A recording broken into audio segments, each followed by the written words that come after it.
Invest for cash flow. Invest for cash flow. Yes. Okay. Amazing. Okay. Yes. Yes. People are joining. We're getting started. We're getting started. Invest for cash flow. Yes. We're welcoming everybody in here. Thank you so much for joining us tonight on this chilly day. Danielle Shay's on. Danielle, how's it going? Whoop, whoop. Hey, hey. Good stuff. We have Tish in the house. Tish in the house. What's going on, Tish? We see Nikki. Hello, Nikki. Thanks for joining us. RCF. Yeah, yeah. Right now it's intro. So if you want to unmute yourself and say hi, that's fine. Or you could write in the text box there. Invest for cash flow session. We have a great session that's coming up today. Amazing speakers, very, very knowledgeable. You really don't know where you are after today's session. Then you realize, like, oh, wow, okay, I'm glad I tuned into that, right? Because honestly, it's just here's one little piece of information away from reaching that next milestone of yours, right? And, that's why we just want to have a platform where we can bring people together and for us to share each other's knowledge and for us to go and implement it. So we'll give it a few minutes that more people sign in. People are signing in right now, so we'll give people some time. We just sent out a little email as well. We have another one of our speakers is here as well, Michael Succurro. Michael, how are you? How's it going? Doing great, man. Doing great. Thanks for joining us here. We No problem. we have okay, Maxine. Hello, Maxine. Thanks for joining us. Yeah, we have more people that are coming in, so we're just giving some time for some people to join us. Um, and then yeah, we're gonna get going with this. I'm gonna get our guest speakers as co-hosts in this session as well.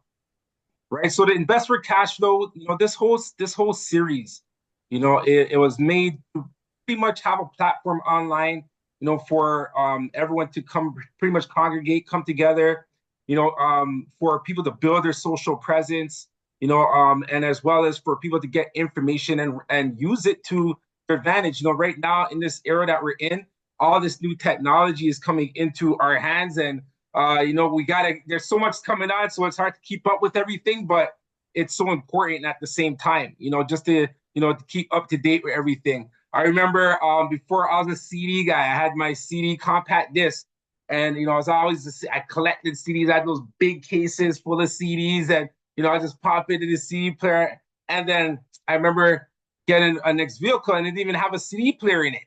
I was like, okay, so all these CD players are useless. So my kids now use them as frisbees. That's what they know them as. They didn't even know they play music on them. They just use them as frisbees. So same thing what's going on right now with technology. Technology, we are online, and this is a next platform. This is a digital stage in a sense, right? And people would love going to networking events, love going to conferences, right?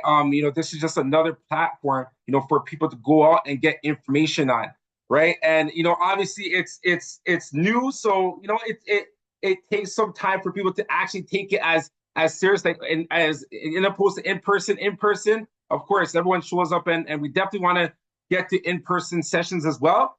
But right now, I'm very keen on building this social platform because there's not really that many social platforms that are even out there, right? So I'm gonna get into it, with this session for investor cash flow. But first and foremost, I like to introduce the map book, which is a program that I put together, about 4 years.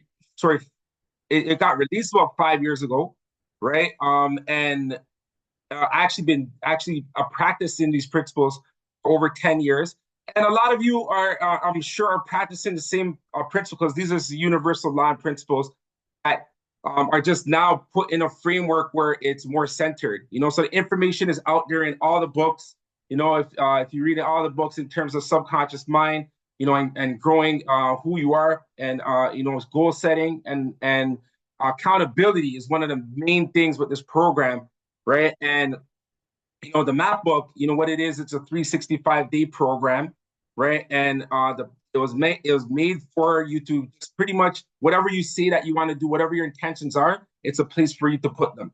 your intentions out there. We put them project them into the world, but we have a place now, the map book, where we can actually just go out and, implement everything that we say we're going to do and we actually do it. For example, I have my map book here with me right here, right? And, I have it every day. Every day I have a critical 7, and it's like 7 things that you're going to do each day that are critical, right? So it really makes you concentrate and put attention to your time, and what it is that you want to do. The map book was not made for any one person. The map book was created for it to be a tool to awaken all people in this world to their full potential, right? Everyone has something that they want to do, and, many times, and this was me a lot before the map book, where, I'll go and I'll do things for the day, but at the same time, I'm like, what did I get done today? Like, I wasn't really certain as what I got done for the day, right? And if you ever feel like that, that's what the map book is here for. The map book is it's that tool that's, what you did for the day, right? And you're gonna score yourself each day out of 7, what you call the critical 7, right? So the map book needs to be put in the hands as many people as possible in order to serve its true purpose, right? The goal is for the map book to assist over 1 billion people to create wealth. So whether that's directly from the map book alone or through everything that is expanding from it, such as this session, such as, the other things that we have going on with the program. But we just want to get that information out there, and applying these principles, for everyone to be at least in tune with them and aware of them, right? So this is why it's so important for us to read the map book, because when reading your map book, you're impressing what you have written in your book into your subconscious mind.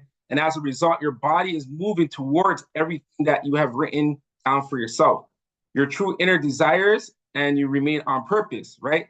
So if you're familiar with as like reading at night, because when you're sleeping, you're in your subconscious state, right? So with the map book, you read it 2 times a day. We read it at the beginning of the day, and it takes 5 minutes, by the way, but we read it at the beginning of the day, right? And we read it at the end of the day before we go to sleep, before we sign out, and that's important because you want the final thoughts of your day to be in alignment with your projected future, right? So, as you go, you read your map book, you go in your subconscious state, you're sleeping, and all throughout the night, it's actually everything's forming, for you, right? And this is not stuff that I'm making up. This is stuff that I'm sure many of you are resonating with, right?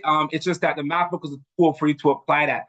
Brian Tracy, he said that two times of the day are ideal for writing and rewriting your goals, and for reading and reviewing your index cards.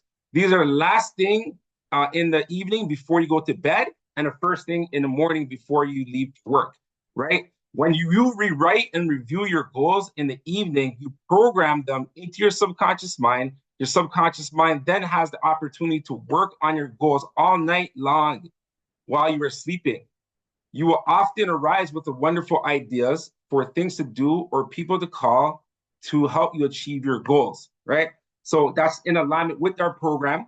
So be disciplined yourself to stay plugged in. You read your map book 2 times a day, once early at night, once each time you read it, you're going to post in our WhatsApp group.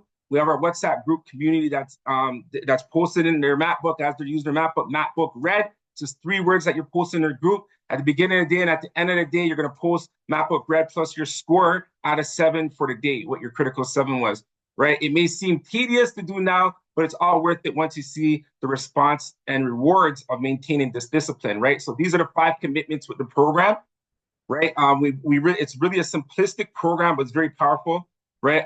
Your map book should be integrated into your daily essentials. So just like your phone, your keys, your wallet, your purse, that you have them with you all the time, just like your map book, you should have it with you all the time. Read it 2 times a day, in the morning and at night. 3, post in our WhatsApp group, map book read every time you read your map book, right? And then each section. So the map book, it starts with the affirmatory declaration, which is the big picture, your vision, your goal, what's the big picture? And then it goes to the year, and then it goes to the month, and then it goes to the week, and then it goes to your day, which is your critical 7 for the day, right? And in the month, we have something called Focus 11. Focus 11 is focusing on 11 aspects of your life, so that you're well-rounded and, in all parts of your life. So this program, it's right now, I'm grateful our community is building. We have people that are enrolling in the program, but now we're really taking it online, and we don't want to be local no more. We don't want to be just Brampton based, or we want to be worldwide, with this program. And yeah, so we have a 30-day accountability program. So it's 30 days. So your map book read those 3 words, you have to plug that in our accountability group. So if you're not plugged into the program, you have a grace period of 30 days, right? The program's for a year. It's programs for a year, but you have 30-day grace period. If you're not plugged in, then we just remove you from our group, the accountability group. So it's about just staying intentional, every day, staying intentional of what you want to do, right? A book, right? The map book was purposely made to be a physical book. It's not an app on your phone for a reason. The map book needs your concentration and your focused attention for it to be effective. If you are switching back and forth throughout different apps using a program, your energy will be scattered and the principles within this book won't work as efficient. Think about, when you open the windows on your computer, you have so many windows on, right? The speed and the processor of it kind of slows down, right? So, with our minds, it's similar. Obviously, our minds are supercomputer, but when you have too many things, you're not transferring them, from the spiritual into the physical, then you're letting your spiritual just replenish of new ideas and new thoughts, right? So by using the book separate, it allows you to put all your energy and focus yourself for the time being, right? This practice is so powerful. Outside of in this outside world, this physical world, every time they're trying to take our attention, right? They want to take our attention for everything. So if you're watching TV, they took your time for that. Anyone that's not tuned in right now to get this information, maybe they're on Netflix and chilling, right? But the thing is, when that's taking your attention. That's taking your attention, right? It's not feeding your mind, right? And hey, by all means, it's great, every so often, but not when you're binging on series throughout the entire day. Because if you really think about it in the physical sense, if you were sitting and binging through the whole day, that means you haven't moved your body for the whole day, except for maybe when you had to go to the washroom or you're on Tuesday. That's the only type of movement that you're getting, right? So the map book allows you to plug out of that world, and you're plugging into yourself. So you're going internal. It's a form of meditation. You get your time for yourself. You get to think clearly. You get your ideas, and you transfer it into your map book, right? So the whole thing with this program is a paradigm shift, right? And platforms like this allow us to actually connect with like-minded people, right? Because that's what we want to be connected with like-minded people who are on the same frequency, as we make this paradigm shift. Right? So the map book program, this program is available. We have our reps that are reaching out to anyone who's interested. In our emails, you'll see it in the emails. Talk about the map book. If you're interested, we have a 45-minute mind map session, right, where we'll get on a Zoom call with you and kind of like see what your visions are, see what your goals are, and then give you more insight on the map book, and then see if you feel it's possibly something that you would like to integrate into what it is that you're doing, right? But yeah, that's the map book program. Thank you for allowing me to introduce this session with that.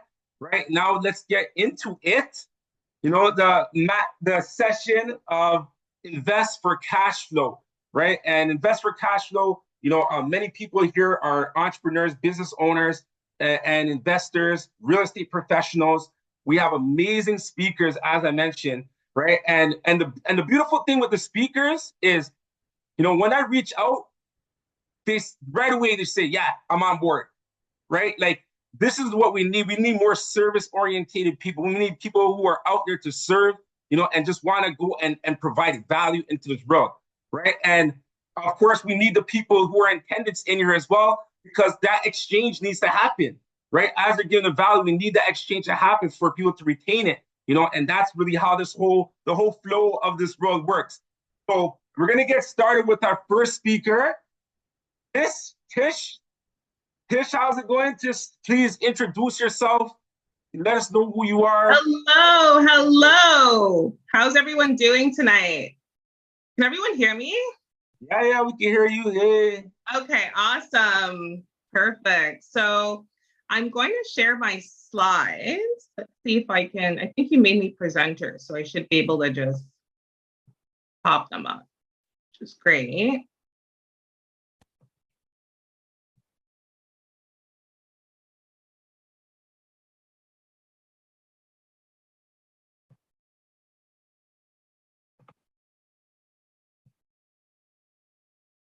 Okay, so can everyone see my slides? Drop a yes in the chat if you could see my slides. Awesome. Okay, so let's start with invest smarter real estate opportunities beyond the GTA. Before we get started, I do want to make sure that I have your undivided attention. So if you have any distractions like cell phone, or if you have, the kids running around, try to just keep things as, focused as possible on this presentation, because I promise it will be a ton of value. And I do want questions to be left until the end. I am going to leave some time for us to go through any questions that anyone has. But I put a ton of information in this presentation. I don't want us to kind of have too much questions throughout it, just so that you guys can get the most out of it. Okay, so let's get started. So first, who am I? So I am Tish Schobourgh. I am an award-winning real estate agent based in Ontario, Canada. I'm a real estate investor, as well as a mom of 2 lovely little girls. I'm also the founder and owner of BTS Homes and Sold by Tish. In addition, I am a VIP Platinum Access Realtor with exclusive pre-public access to top pre-construction projects, off-market coming soon, and MLS listings. Today's agenda is quite full. I wanted to provide you guys with a lot of value, so it's quite full, and I will try to get through everything, and I think we can. I've timed myself. So we're going to talk a bit about the current state of the real estate market. Don't worry, I'm not going to bore you with too much numbers. I'm going to talk about why everyone should be investing in real estate, how to invest in real estate, some home buying programs, unique investment opportunities. We're going to go through a case study so you can really apply this knowledge and understand how it works in the real life. And then we're going to go through the next steps. Okay. So in the next 20 minutes, I'm going to show you how you can invest in the real estate market to make an extra $100,000. If that sounds good, drop a yes in the chat. Okay, I want to see those yeses coming in, guys and girls. Awesome. Let's go. Okay, perfect. So let's talk about the disclaimer. Okay, so I keep it very real, guys. I keep it very, very real. And I unfortunately cannot guarantee that you'll be able to make money from investing in real estate. Nobody can guarantee that, right? Like everything in life, there are risks, but depending on where you invest, how you invest, that all is a factor on your success in investing in real estate. And the truth is that most people want to invest in real estate, but few do take action to do the things that are necessary to successfully invest in real estate. So this presentation will go over the advantages of investing in real estate, but please be aware that this is not a get-rich-quick scheme. Okay. Next, we're going to talk about the current state of the real estate market. And again, I'm not going to bore you with the numbers, but the real estate market in Ontario has taken quite the shift. It is beginning to normalize after being overheated in early 2021 to early 2022. The Bank of Canada has started to lower their key interest rate since the inflation rate has lowered into their target range of 2%. As of September, it has actually gone down even further to 1.6%, which is great. And most areas across Ontario are experiencing either a balanced market or a buyer's market, which is great for buyers. And there is an increase in housing supply. I'm sure you've seen the extra house, for sale signs that are going up and houses that are going up for sale in your area. However, in general, Ontario does still have a low housing inventory issue. Okay. And home buyers are taking advantage of this market to buy real estate with favorable terms and lower pricing because of it. Okay. why everyone should invest in real estate. So it is truly one of the safest ways to build wealth. So one of the other advantages is that you can build equity. And so to those that don't know, equity is your home value subtracted from what you owe. Okay, so another way to explain it is if you buy a home 10 years ago for $500,000 and today it's worth $1 million, you've acquired $500,000 in equity. Okay, you've actually acquired more than $500,000 because you have the $500,000 plus whatever you've paid down in principal. Does that make sense? Drop the yes in the chat if that makes sense, guys. Okay, awesome. Another thing is that real estate provides a passive income source. So passive income means that you're doing very little to actually make money. It's not like active income, where active income is where you're trading time for dollars, right? So showing up to your job, if you're working construction or at a mid job, you're going to your boss, or you're there physically exchanging your time for hours, whereas passive income is very passive. You could be on an island sipping martinis and still getting that rental income coming in from your investment properties, still seeing that price appreciation year over year passively because of the market increasing in value. Home ownership is the primary method of accumulating wealth in Canada. Nearly half of the household wealth amassed over the past 3 decades has been driven by residential real estate.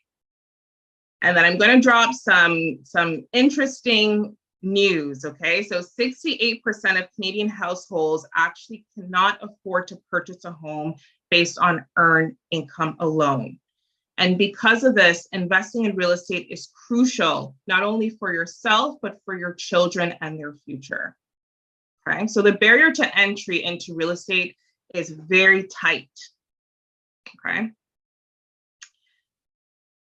So let's talk about some of the stats. So the average homeowner in Ontario made over $200,000 in equity in the last 5 years. Okay, so we look at 2019, we see prices in that 600,000 range, and then prices started to go up steadily, then go up significantly. And then we had lovely, overheated market, as I said, between early 2021 to early 2022.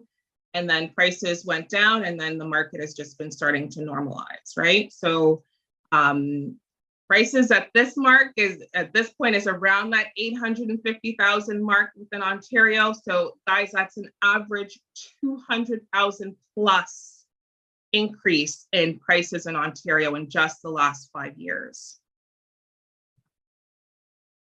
Then following that, we have this graph that shows a soaring home equity accounts for the majority of boosts to net worth within Canada. So as you can see, since 2005, the amount of wealth that the average person has acquired has mainly been built from owning property and land, right? And if you notice, there's actually a similar trend in growth that mimics the previous graph, right? So do you see that kind of steady growth? Then it gets sharp here. So it's the same type of growth that we're seeing with the net worth of homeowners and the boost in equity that they've acquired over the last couple of years. And then for renters, another interesting stat is that Canadian homeowners actually have a net worth that's 4 times higher than renters. 4 times higher, right? And a lot of that is because of the equity and a price growth that they've seen within their properties that have allowed them to acquire the wealth that is 4 times higher than the average renter. Okay, and so this is kind of showing why real estate investing is so important and truly crucial.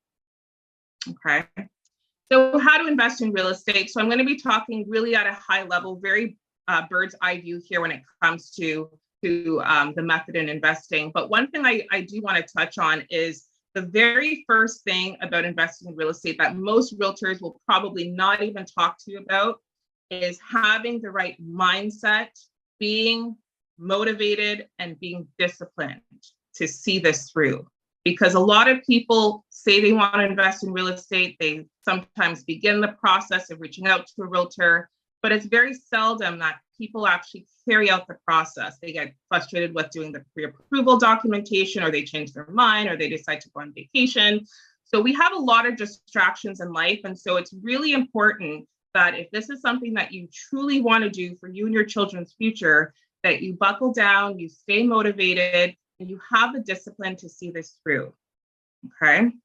Following that, you book your home buyer strategy call with a real estate agent. So if you were invited to this webinar from a realtor, reach out to your realtor, book your strategy call so that you can begin the process of understanding how you can invest in real estate and the options that are available to you. And if you aren't working with a realtor, feel free to reach out to me and my team. We'd love to help.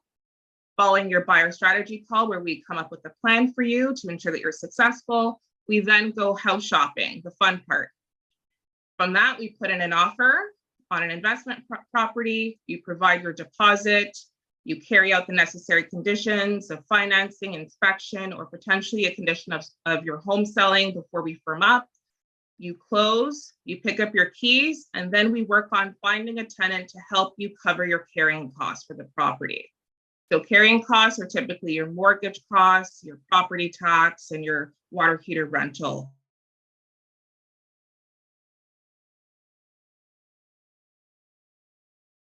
Okay. And programs that are available for first-time home buyers, there are some programs that are available for you to leverage. There is the RSP loan, which I am going to expand on just because I have so many people who ask questions about this program and how it works. And you also have the land transfer tax rebate, you have the first home savings account, and more.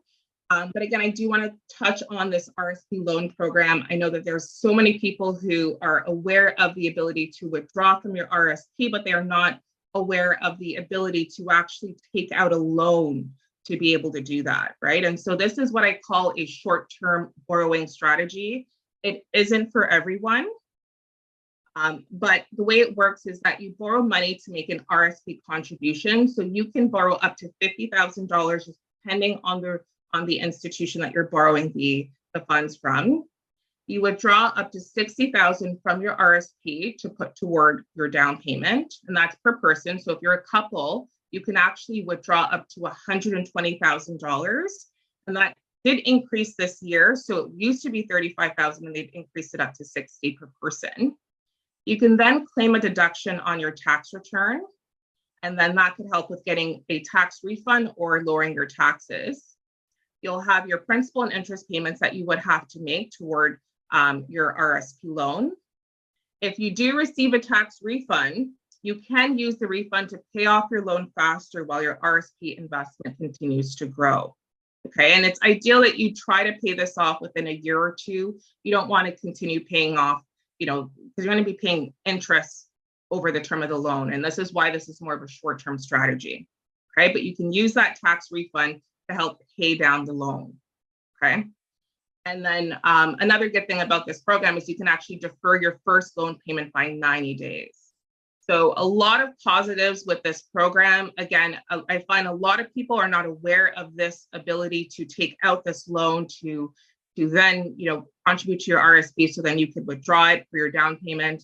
It seems to be missed amongst the first-time home buying incentives. So I really wanted to touch on that and expand on that program. So let's talk about unique opportunities. So homeowners can use their equity in their property through refinancing or taking out a line of credit or HELOC. So there's a ton of homeowners that have a lot of equity. We've seen in the graph, they've had some great price appreciation. The average Ontario homeowner has made over $200,000 in equity in the last 5 years. We've seen that in the graphs. So, there's ways for you to leverage your current home's equity to refinance or take out a line of credit so that you can reinvest in real estate. Okay, and a lot of people aren't leveraging that. You could also look at buying a home with a group, such as, family members or close friends. And your first home does not have to be your dream property. I think a lot of people get tied up in the fact that, I want to buy a home. That's my dream property. It needs to be a 3,000 square foot home in Toronto. Trust me, I want that too. we all want to live in Toronto. I'm from Toronto, by the way. I don't think I mentioned that. Born and raised. So I think we all want that, amazing luxury mansion in Toronto, so we can go downtown and, love and live that amazing dream life. But the reality is that most people need to first buy that property outside of the GTA, or buy as a group with family members to just be able to enter the market to begin with. Okay. Following that, you can consider purchasing pre-construction, which provides smaller deposits. So you don't have to come up with so much down payment right out the gate. You can pay down toward your down payment as small deposits to a builder over the course of a few months or a few years, depending on the project. And there is builders that have projects with longer closings. You can also live in one area of the home and rent out the other. Okay, that's a strategy that a lot of people are not leveraging. It doesn't mean that you are renting out different rooms within your home, but you can rent out your basement and live on the top main floor and second floor of the home, right? There are those living arrangements that people are doing and building really good wealth and equity. And that tenant in your basement is helping to pay down your carrying costs, like your mortgage and other bills. And then, of course, buying the home outside of the Greater Toronto Area, as I mentioned before, has a lot of benefits.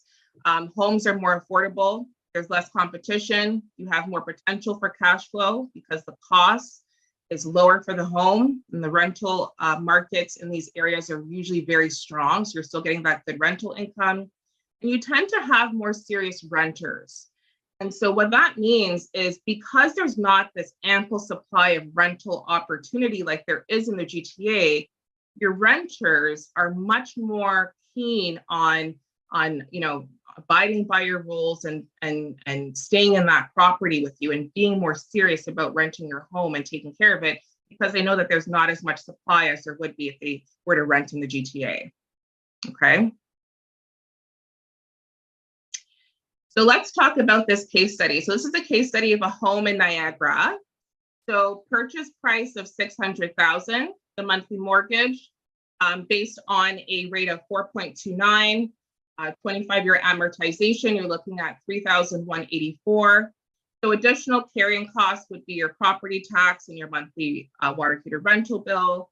And that would work out to about $200 to $400 per month, just depending on the property tax.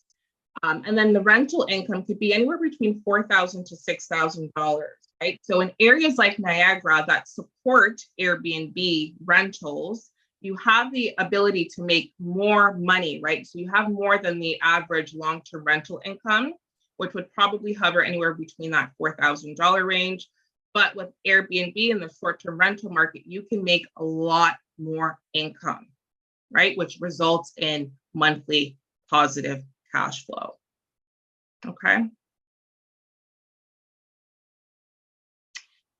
And then with that is the ability to book your home buyer strategy call with me, guys. So you can reach out to me by texting the word invest if you'd like to book a strategy call with me.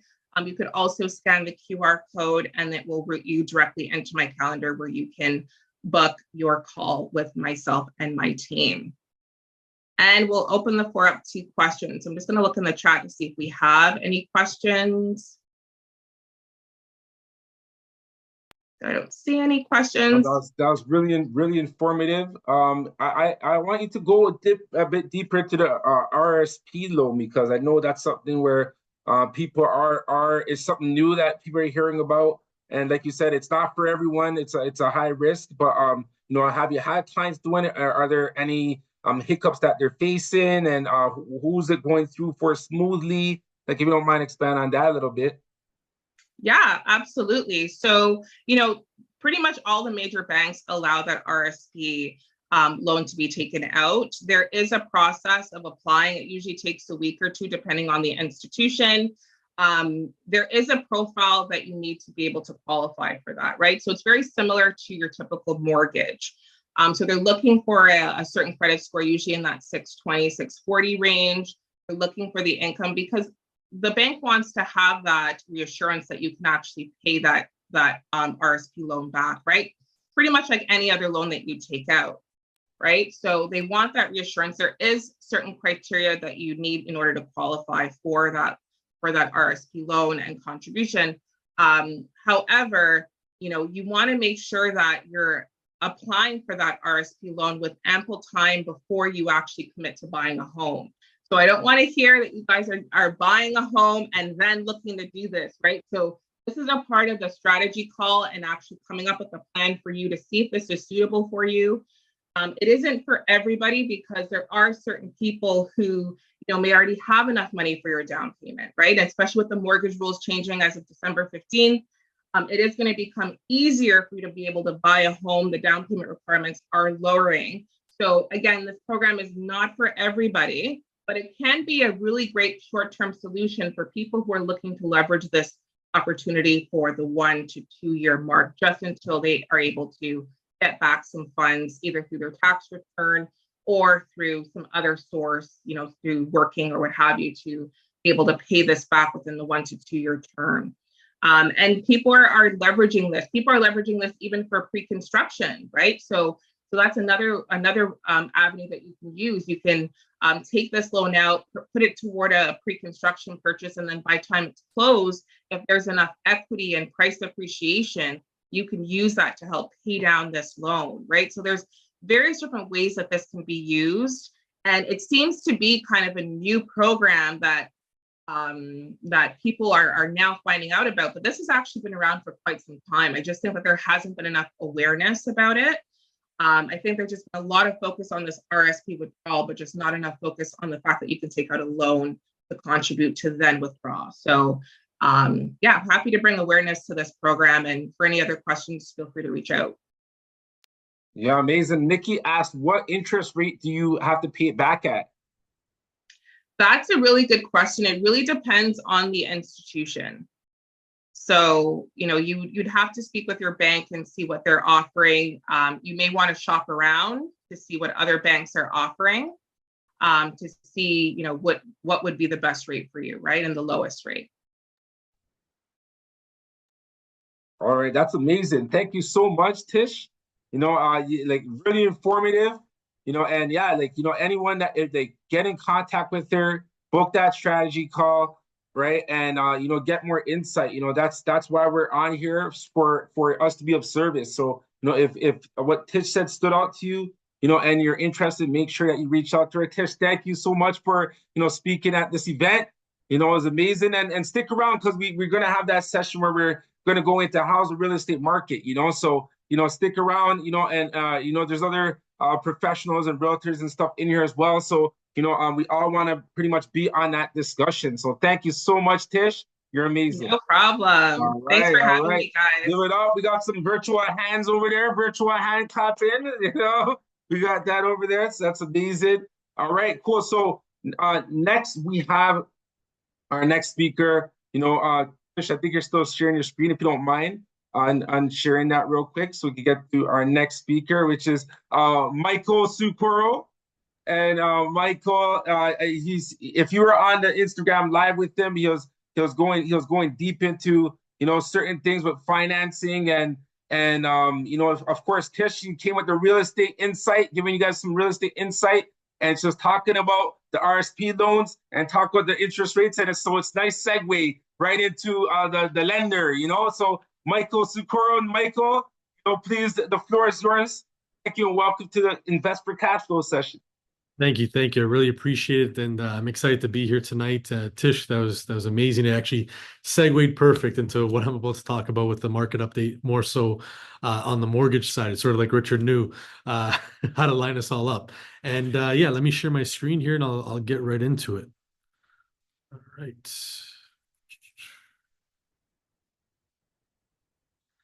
So does everybody see my screen okay? Let's get a thumbs up. Perfect. Okay, awesome. Yeah. All right. So yes, a little bit about me before I get into this, and let me watch the clock here. And I'm going to do a Q&A at the end, everyone. So I'll do like 5 minutes towards the end. So any questions you guys have, because I'll throw a lot of information at you, save it for the end, and we'll do a quick Q&A. But yeah, before I get into it, my name is Michael Succurro, and I'm the president and co-founder of Spark Financial Group. We're a boutique finance firm. We started off in the mortgage space, and we've expanded now through general insurance, life insurance, private lending, and investing as well. So we've created that one-stop shop for all of our clients to take them through the whole financial cycle, whether they're purchasing a property, refinancing a property, insuring a property, any commercial insurance, fleets, businesses, whatever they may have, life insurance, help them with tax planning and estate planning through various products, and then investing through any registered funds, corporate tax treatment, or just any non-registered investments, especially like the RSPs, and helping them with RSP loans as well.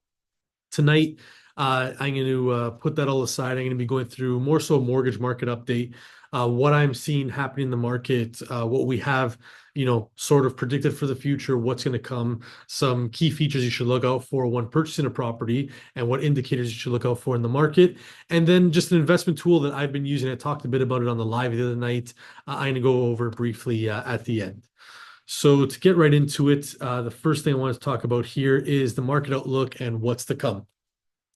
Now, the first key indicator is starting in 2025, we have $1.4 trillion in mortgage renewals that are coming up starting in 2025.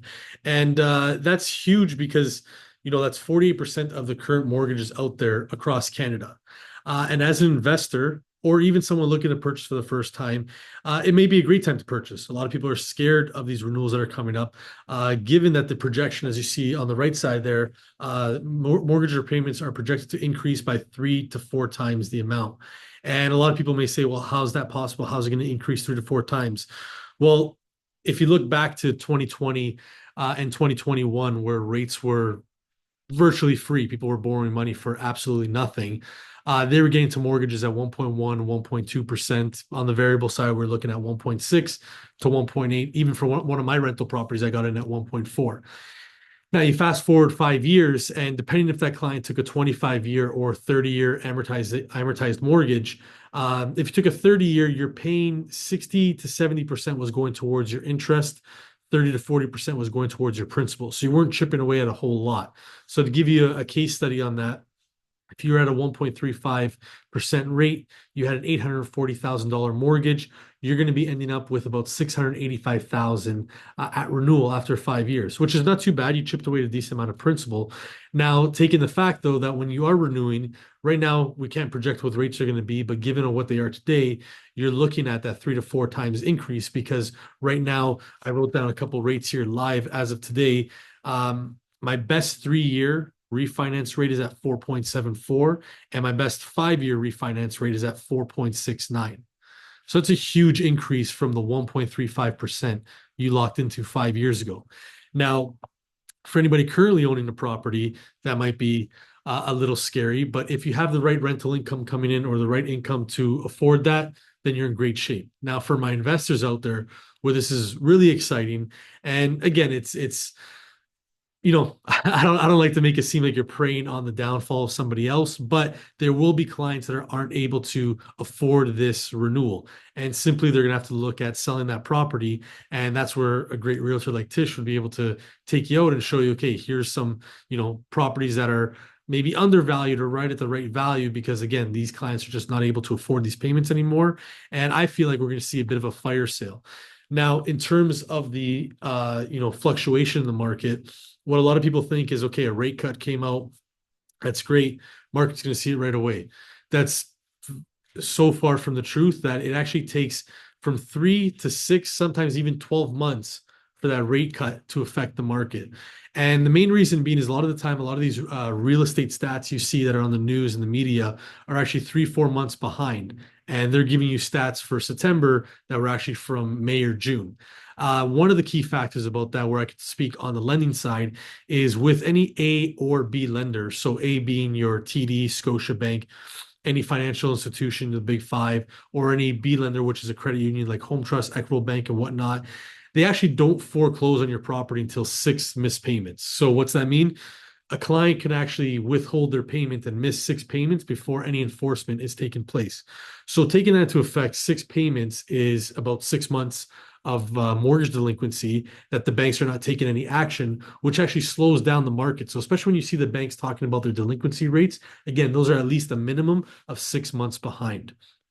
So that's why it's a long play, and you have to really time when you're getting to the market. That's why you have to work with a great realtor that understands these key metrics when targeting, when getting to the market or looking at certain areas. Now, going back to the numbers here, fixed versus variable, the great thing was 75% of these mortgages are fixed rates that are coming up for renewal. So you have a lot of clients that were able to keep afloat at that cheap mortgage payment. So hopefully they saved up enough for this renewal that's coming up, and 25% are at a variable rate. So those are the ones that we're currently seeing on the lending side are in a bit of hot water, especially if they had a variable rate mortgage versus an adjustable. Now, just to give you some insight on what that is, an adjustable rate mortgage, it adjusts as the rate increases. So if you're at a 1.85 and it went to 2% and whatnot, so on and so forth, especially if you were with Scotiabank or BMO, your payment increased as the rates increased. So your payments will decrease as the rate decreases. Now, if you're in a variable rate mortgage, it seems great on the forefront, but on the back end, it can be very dangerous, especially in the market cycle we just went through with the Bank of Canada. And what happens is, let's say your payment was $2,000 at that 1.85%. If the rates moved all the way up to 4.25%, your payment still stayed at $2,000. And a lot of our clients don't understand how or why that happened. Well, what's happening is your amortization on the back end is actually increasing. And why I'm saying that could be a scary thing is because if you look at your amortization schedule, I have some clients right now that are 85, 90 to even 100 years amortization. And if you look at the banks right now, they're only offering a max of 30-year amortization. So what's that mean when you come up for renewal? Well, if your property doesn't have equity to increase your mortgage, or you don't qualify to increase your mortgage, it's what's called a cash call. The bank's going to say, hey, so-and-so, you're at 85-year amortization. We got to bring that thing right back down to 30-year amortization. You owe $50,000 to do that. And I'm already seeing it. Clients of mine are already getting letters in the mail saying we need 20, 30, 40, $50,000 within 90 days. So again, I'm going to talk about the good, the bad, the ugly, and it depends what side you fall on that. But where that looks good, talking, in terms of this webinar works for mortgage investors, is you're going to see a lot more supply on the market because these clients are simply not going to be able to come up with that cash call, or they might be able to, but again, you're going into secondary lending, which costs a lot more, which inevitably they're going to have to list that property because they can't afford those payments anymore. You're going to see more supply on the market, and you're going to have more of an opportunity to purchase a price potentially at a discount. I feel like it's going to be more of a balance to buyer's market versus obviously a seller's market, which we saw in 2020, 2021, and majority of 2022. Now let's talk rates. I spoke a little bit about them, and are they increasing? Are they decreasing? So the rate announcement dates, we just had the one October 23rd. So I want to leave that in there because that was a big date. Again, it was great. It was 0.5%. We were hoping for 0.75%, but we're hoping to see a larger rate cut, hopefully 0.75 to even 1%. Some of these banks are talking by December 11th. Ideally, I feel December 11th, we're going to get a minimum cut of 0.5%. A lot of the big banks were stating that they're looking for a 1% decrease before year's end. So that's great, again, getting into the market and also for sustaining the market and keeping the prices afloat because it brings back hopefully some buyers' confidence. Now, in the grand scheme of things, what I try to teach my clients is don't get too hung up on these rate cuts because at the end of the day, depending on what properties you're looking at, if you're looking at a property that's going to have a mortgage of around $1 million, that 0.5% is simply a $500 decrease. So it's not like it's a massive savings. And that's why I tell my clients, don't wait on these rate cuts. Again, work with the right realtors to educate you on what's the right time to enter certain markets that you're currently looking in. Because again, these rate cuts, they're great. They help feed the market. But again, 0.5% on $1 million is only a $500 discount when the dust settles and the math balances itself out. Now, are the rates increasing or decreasing? Well, with the Bank of Canada update, what you have to remember is that update affects directly the variable rates, does not affect the fixed rates. So what was great was that the Bank of Canada rate came down 0.5%, bringing the prime rate to 5.95. So if you have a variable rate mortgage, whatever your discount is, so let's say your discount is prime -1, you're currently sitting at a 4.95%. Now, a lot of the times people think that this also correlates with the fixed rates, and it doesn't. The fixed rates correlate off of the 5-year bond yield. Now, the bond yield actually hasn't come down that much. Funny enough, it actually increased today, and I looked at it right before we jumped on this call to give you guys a live and accurate number, and it's currently sitting at just over 3%, so 3.02. And the way the banks price their fixed rates based off these bond rates are 150 to 200 basis points higher than the current listed 5-year bond rate. And we usually get our update every Friday. So as I mentioned, as of today, our 5-year fixed rate is at 4.69, which would have been based around a 2.69 to 2.89 bond rate. Now, given that the rates right now are at 3%, depending on where they're going to finish out on Wednesday is usually where the banks cut that off, and then they set the rates for Friday. We'll actually probably see the fixed rates increase to 4 point, I'd say actually just hovering around 5%. So again, another thing I always recommend to my clients is always going to a always going to a mortgage broker and locking in a pre-approval. One is to obviously see what you're approved for, but the second piece is to actually lock in a rate. Because the beauty is we could hold a rate for you up to 120 days. And sometimes if we go a little bit over, we're able to get an exception. But the beauty of that is that if today I lock you in at the rate of 4.69 and you close out a property in 90 days, you're locked in at that 4.69% rate. Now, if the bond rates stay higher and the rates increase on Friday, you're still great. You're locked in at 4.69. Now, here's the beauty. If the rates drop a lot lower, we're actually able to give you the rate you locked in at or the lower of the two.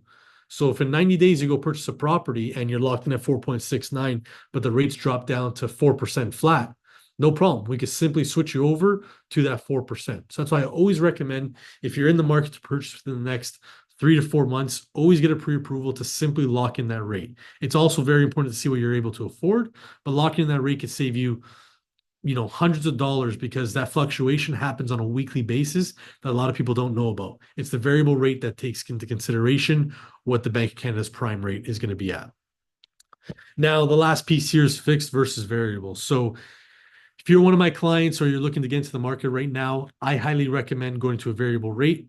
Yes, it is higher. And right now, like our cheapest variable rate for uninsured is 5.4%. But why I recommend going into a variable rate, simply to the fact that we're seeing all the signs point to the Bank of Canada cutting rates again and again.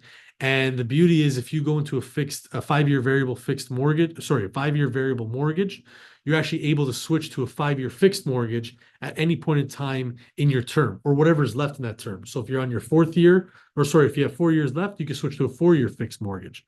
So I always recommend that to my clients, especially when we see the rates on a decline, because there's no point in locking in for a fixed rate right now, because we do see these rates are going to be coming down, especially coming into the middle of 2025. So that's why I highly recommend taking a 5-year variable. Yes, bite the bullet, pay a little bit more right now, but ensure you have that flexibility. You can always lock in whenever you want for no penalty.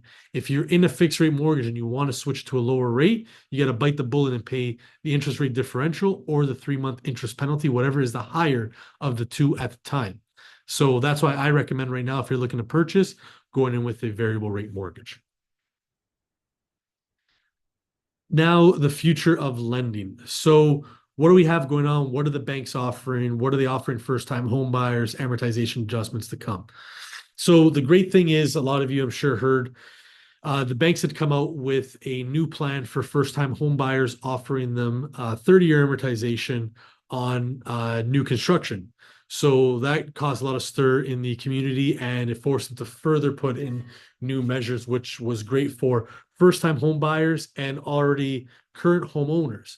So what those are is anybody looking for a first-time home buyer, you're able to purchase with a 30-year amortization, whether it's a pre-construction or a previous built home, so already a home that's already completed and it's going to be a resale, which is great because having that extra 5 years adds that extra 5 years elasticity to your payment, which inevitably makes your payment cheaper. Now, on top of that, they've increased the $1 million threshold for insured mortgages up to $1.5 million, which is huge.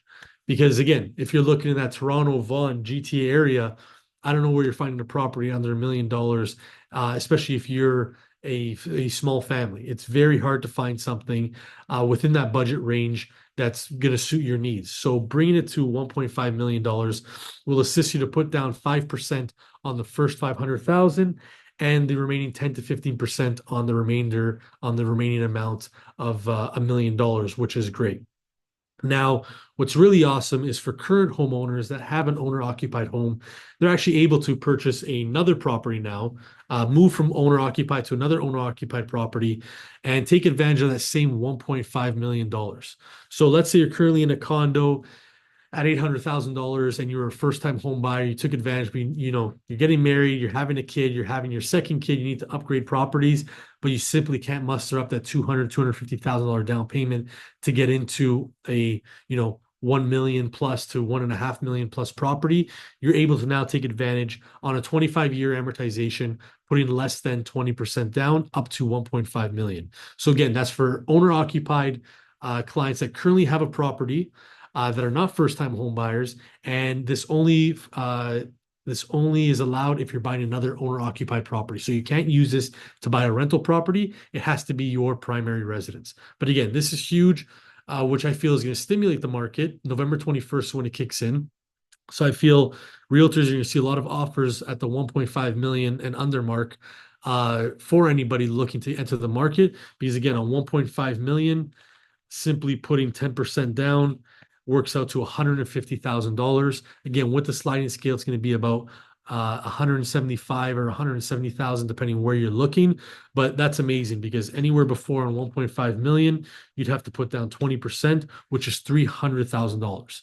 So you can cut your down payment in half right now and still get that $1.5 million property. Now, amortization adjustments, we're hoping to see that's going to be the next push when renewals come. Unfortunately, I feel like we have to see the downside of the market first before the banks make that change. And that goes back to my negative amortization that I was speaking about earlier. So I'm hoping we see some 40-year amortization products to, again, help these clients that have that negative amortization, that are in the 80 to 90 to 100-year amortization schedule right now. We did see it before in 2020 when rates were higher before they cut in the middle of March. I actually completed some mortgages that were on a 40-year amortization to really help out some clients, and it was a great product. So fingers are crossed that we're hoping to see a lot of these lenders and banks bring back that offering. Another thing too is, what are the banks offering? Well, we're seeing the banks are becoming competitive again. So again, that's why I recommend always using a mortgage broker, because we're able to shop your rate to all the banks off of one application and one credit pull. Instead of you going to TD, applying, they offer you a rate, then going across the hall to BMO and applying, and they offer you a rate and making them battle it out, you're actually taking on 2 credit hits. And a credit hit goes between 10 to 15 points. So we're able to take 1 credit hit and we're able to shop it around to over 85 different lenders that we currently have to search the best rate option for you. And again, these banks are hungry. They were not lending as aggressive as they were in 2024 and to the end of 2023. And they need to put the money out. They need to hit their budgets. They need to hit their goals.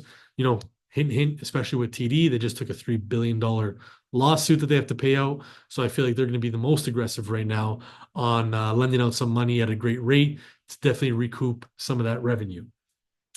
Now, before I get into the questions, I wanted to go over another investment opportunity of which you could use to scale your portfolio if you're not ready yet to maybe purchase another property, or maybe just simply doesn't align with your budget or what you're seeing the rental could yield for you.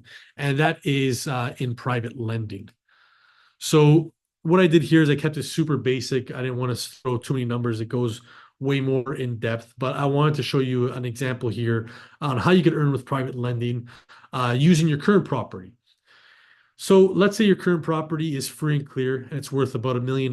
You're able to take a max home equity line of credit of 65% loan to value. Now I'm using a home equity line of credit versus a mortgage because a home equity line of credit is a pay-as-you-go option, meaning as you take the money out is when you pay for the interest on whatever you're borrowing. Yes, it's a little bit more expensive, but it gives you that flexibility to pay down or borrow again. So to keep the numbers simple, let's take $1 million property. The max loan to value, you're able to get a 65% loan to value on a HELOC. And at a current rate right now, if I were to get you a HELOC, is going to be prime plus 1. So 5.95% plus 1%. So you're going to be borrowing that $650,000 at 6.95%.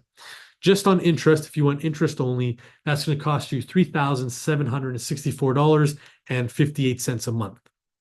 Now, you can use that HELOC to buy a property, and you hope you generate that yield. Because again, on that new property, you're going to either buy it in cash or you're going to use your HELOC for your down payment. So you're going to be paying that interest there, plus your brand new mortgage. You got to get that rental income to cover.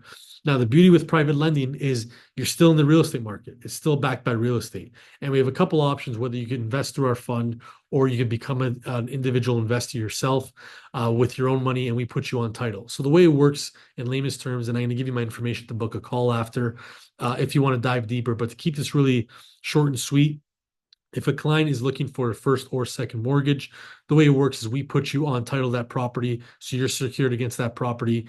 We do the proper underwriting due diligence to ensure that the equity is there. So if the client were to default and not make any payments, we have to sell the property, you're able to recoup your funds from the sale of that property. We also put you on the insurance of that property. So we put you as a first or secondary loss payee. Now, what that means is, in simplest terms, if that property were to burn down and you're in first position for $650,000, their payout is for $1 million. You get your $650 first, and then that client will get the remainder of that $350,000 or whatever's left after the fact. So you're protected on both ends. On top of that, we don't do a mortgage unless there's title insurance, which protects us against any mortgage fraud that may happen with appraisals or any fraudulent documents you get. So again, you're still backed by real estate, because worst case scenario, they don't pay, you're on title, we assume the property, and you either sell it or you keep it for yourself. Which again, that's very high level. We could go a lot deeper with that, but that's where your security lies. Now, going back to borrowing that money at 6.95%, at a rate of $3,764 a month that you're paying, we can actually lend it out at 10%, which is an average. We could go 8%, we could go 12, 13%. It depends on your risk appetite. And I explained that in my consultation call as to what your risk appetite is. And it doesn't have to be $650,000. You can start with as low as $25,000 or $50,000. But for the sake of this scenario, let's use that same $650. So you pulled it out of your property, you're paying $3,764 on that. At 10%, you're earning $5,416 a month. So the beauty is simple math. Take what you're earning, subtract it from what you're borrowing it at. You're actually netting out $1,652 a month. Now, the reason why I wanted to show using a HELOC versus a mortgage is because as you're paying that mortgage down and you're making those payments, you're actually paying down the HELOC, earning the equity again that you're able to pull out again for another mortgage, obviously as you pay it down, but you're actually paying it off while making an income of $1,652. So taking that without having to worry about any rental property management, any issues with the property, are the tenants going to pay or whatnot, you're protected and you're guaranteed that $1,652 a month. And simply the way we do our clauses, if that client doesn't pay, they have 15 days to make good on that payment with an NSF fee of $300 to $500 that you earn for that missed payment. And if they don't make that payment, we push them into what's called a power of sale and start proceedings on that property, which 9 times out of 10, the client will sell that property because they don't want to lose all the equity to the power of sale. So I know I spat out a lot of numbers to you. I just want to show you simply what you're borrowing at, what you're lending at, what your ROI is going to be, just on a simple case terms. And there's so many different scenarios I could go over with you. Now, before we get to the Q&A, here's my information here. That's my Instagram handle where you could DM me. That is my email, or you could also scan my contact card. My personal number is there. My office number is there. All the information on me is there for us to connect. You can use my calendar link. You'll see it's calendly.com/Michael Succurro. It's going to be in that scan. And yeah, you're able to book a time with me, 15, 30, 45, 60 minutes. And I'm more than happy to go over what I talked about today, as well as more so private lending. Because for me, it's been a huge tool in diversifying my portfolio, as I still do own rental properties. But sometimes, what I find is a lot of my investors just don't want that headache of owning that investment property, dealing with the tenants, dealing with all the potential headaches that may come with it if you don't want to be a landlord. A landlord's great. There's a great return and you're appreciating the value of that property. But on the flip side with this, you're still backed by real estate, earning that monthly return. And if they don't pay, we take the property. So that's the end of everything I had to speak about, but I'm more than happy to go over any questions you guys may have and answer any questions. If you want to put them in the chat or raise your hand, let me know. I'm more than happy to answer them for you. Wow. Yeah, man. That was serious. That was serious. You're going in. Yo, yeah, thank you for that, man. Yeah, anyone have questions, put it in the chat. I see Ian. Yes, Ian. What's going on, brother? Tax professional. He said, plus you get tax write-off. So I guess that for the lending option that you're just talking about. Yeah, absolutely. Because you're able to write off, like I do it for myself with one of my properties. I have a home equity line of credit. So your ideal situation is take that rental property that you have, build the equity up, and take out the line of credit from there. Because you're claiming the rental income you're making, but you're maxing out your mortgage on that property. So you're able to write off the interest of that property and then lend it out on the other end. So you get double the income for that property while you have your rental income, you have your rental write-off for all your maintenance and all the stuff we throw in there, especially Ian if he's an accountant, he knows what he could throw in there to bring down that rental income. And then on top of it, you could also write off the mortgage that you're borrowing, that interest that you're borrowing because it is your rental property, and you can write that off against that $1,600 I was talking about that you earn on a monthly return. He's giving me the thumbs up, so I got it right. Okay. That's some serious stuff. Everyone that's tuning in, you're getting these key gems right now. And that's what we're here for this session. That's what Invest for Cash Flow is all about. This is an amazing way to invest for cash flow right here. So you were saying that 650. Well, you said it's any there's any range. Like what? Obviously, you have like a minimum that people can invest, like that they're able to do this investment strategy, right? Yeah, they could use as low as $25,000. Ideally, what we do is what's called syndicated mortgages. So let's use myself and Richard as an example. If Richard has $950,000 and I have $50,000, I could syndicate the both of us together for $1 million mortgage. So I'll earn 10% on my 50, and Richard will earn 10% on his 950. So the borrower is getting $1 million mortgage, but the interest is being split between my 50,000 and Richard's 950. And the beauty of it is that, let's say we have to go to a power sale, Richard doesn't trump me because he has more money in the game. It goes by our shares. So let's use a simple number of 900,000 and 100,000. If Richard has 90% of the loan, I have 10% of the loan. If we only get back $100,000, let's say everything goes wrong on this deal, Richard gets 90K, I get $10,000. So if you're coming in with $25,000, $50,000, you don't have to be worried about any bigger players in there that have a larger amount they put into that syndication, because you're both on equal playing fields. You're both on first position, second position, or whatever position you want to be in. Okay, that's serious. And then you're also talking about, right now, earlier you're saying like right now, based on how you're seeing things in the market, that there will be a fire sale. We're gonna get into that as we go deep into these numbers with the stats with the real estate market. But let's say this fire sale happens. Do you see prices decreasing, or do you in terms of home value, right? So I'm saying for the investor that wants to go with the strategy, they put it in. Of course, you said you make sure there's equity that's still there, right? But right now, in terms of what you were saying earlier of a fire sale that's happening, do you see the values decreasing, or do you see them being stagnant? This is just projections, but I'm based out of the Vaughan area, and we have some pockets that are more luxury homes. So what I'm seeing right now is anything under 1.5 million is staying pretty strong. But what I'm seeing is, I'll give you an example. One of my clients, we did a home equity line of credit for them a couple months back, and their property appraised at 3.2 million. Wow. And I'm always looking at that area because luxury properties are always the first to fall. They're always the most leveraged. You know what I mean? Yeah. And there was a power sale in that area, and a property that was bigger than theirs. So it was a larger lot, 4,800 square feet on a beautiful court, sold for 1.9 million. What?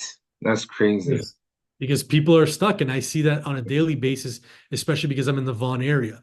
Mhm. So that's why sometimes there's a lot of realtors that disagree with me with the whole fire sale. I don't know where the market's going. I'm Yeah. just looking at my side of it on what I see on the mortgage on a daily basis. I see a lot of people defaulting, a lot of people coming to me saying, Michael, I need to sell. I have Mm. another client, his property, he had a condo, could easily go for 650,000. Lender took over the property, they sold it for 425,000. That's a Mhm. deal and a half right there. Mhm. Every other condo in that building is going for 650. Now, what happens is this negatively impacts the market, because when you purchase that property, so you go back to that $1.9 million property. If I did that appraisal right now for that client that had the property worth 3.2 million, that appraisal is probably going to come in at 2.5, because Mhm. appraisers are going to take an adjustment. They don't care that there's a Yeah. power of sale. So Yeah. that's where, again, you have to be very careful in the areas you're looking at. And for all the realtors on here, I encourage you, before making that offer on that property, looking at the last 6 months of properties that sold in that area, because that's going to affect your appraised value. The appraisers are being lazy nowadays. They're just looking at comparables, and that's what they're giving you the rate at. Mhm. So you could buy a property that might be well worth $3 million in that area, but because of that 1.9 million, and there's another one that just sold last week for 1.85, I see the property coming down to 2.5 million because of those two, bad apples in the area. I saw it again in Kleinberg. Another property, a new power sale for 2.5 million. Client of mine, his property is worth $4 million all day. I couldn't get the appraisal higher than $3 million for him. Mm. He's in this tricky situation because of that property, that power sale right down the street. Wow. We have a question. We have a question from Ian. Go ahead, Yep. Ian. I was going to. Sorry, I actually lost the train of thought on my question when we started talking about the power sales. All juicy. I'm soaking it all up. But what was I? Where was I going to ask? So with your network that you have, right? And being in the industry, are you usually in a position to know of power sales opportunities coming up, especially in the Vaughan area? Is Yeah, that I see it because, so primarily in my business, like I have a whole team, we're a staff of 20, but I deal with just the private mortgages and the investments. So I'm the owner of the company, but that's my niche and that's just what I love. And ideally, yeah, I'm usually the last resort. So that gentleman that sold that condo for 425, he came to me a week before, trying to rectify the situation. I said, there's nothing I could do. You're way over leveraged. The best bet is you're gonna have to try and sell this for a lot higher. Now, the issue was the lender took that property over, and I wish I made the offer myself, because I would have taken that property all day for 425. But yes, I do see these situations. Same with that other power sale. They came to me first as an off market, trying to figure out what to do, and I usually the lenders don't care. So the best piece of advice, I used to work at the bank for 5 years. The best piece of advice I got from one of my managers is that the banks are not in the real estate business. And what I mean by that is they don't want people to default. So when they do their underwriting, they give certain loan to values. One of the rule of thumbs they use is population. So the banks, they always look at a 30,000 population or more for 80% loan to value. Then they go 10,000 to 30, and then under 10,000. Under 10,000, they're giving you 55 to 60% loan to value. The reason being is they look at it, okay, if Ian forecloses on his property and we have to sell this property and there's 4,000 people here, how fast can we recoup our money? Well, a lot slower than the population that's at 100, 200,000. So where I'm going at with this is the banks hate real estate. They're always going to sell for fair market value, which is still pretty low. They're going to sell just enough to recoup their funds. Like, I'll be honest with you, I have two properties listed right now that I'm power sailing. One of them, the comparables on the street went from 2.2 to 2.4. Two of them just sold on the street. We're getting rid of the property for 1.988 if someone makes that offer. I don't care for a bidding war. I'm not going to go through a bidding war. We're going to sell it as is. I have a condo in Brantford. All the comparables in the area are going for 310 to 330. I listed at 290. You offer me 290, sold. You can have it tomorrow. I have another one in Whitby. The neighbor sold for 1125. I'll get rid of it for $1,050,000. You know what I mean? Because again, I don't care about the real estate. I don't want to be a landlord. I'm not taking over these properties. So I see these opportunities, and that's what I'll message realtors too and say, hey, let me know if you have a client in Whitby, Richmond Hill, or Brantford, because here are three properties right now. I know exactly what the bottom number is, and I'm the one deciding on what they're taking. So if we could fetch 1.1, sure. But if someone comes in at $1,050,000, sign, you close tomorrow if you like. You know what I mean? So yeah, I'm always getting these opportunities, and some of them are my own opportunities. Nice. So are you at a point where you're looking at rebalancing your portfolio and liquidating some properties as well? Yeah, I'm looking at some of the condos I have right now. It's a little trickier. There's a lot of saturation with the condos, a lot of condos listed right now, but I'd like to move out of those properties. And for me, what I'm looking for is, again, it sounds horrible, but is looking to be the savior for these mortgages, pay out these lenders, and then take over the power of sales. Because again, depends on your risk appetite. There's a great opportunity there. I'll give you a personal example. This Whitby property, we took over the mortgage of $65,000. I paid out the current lender, and I haven't been getting paid on it for a year, but our fees are now at $200,000. Mm. So I'm making, the upside of that $65,000. I'm taking out $200,000. So after I repay myself the principal $65,000, I'm left with the remainder. And I think that's better than any real estate flip you could do, or any private lending you could do out there, or any stock play. Because at the end of the day, my name's on the title of that real estate. They can't sell it, they can't remortgage it or anything without paying me out. And that 65 grand bought me a $200,000 ticket. Mm.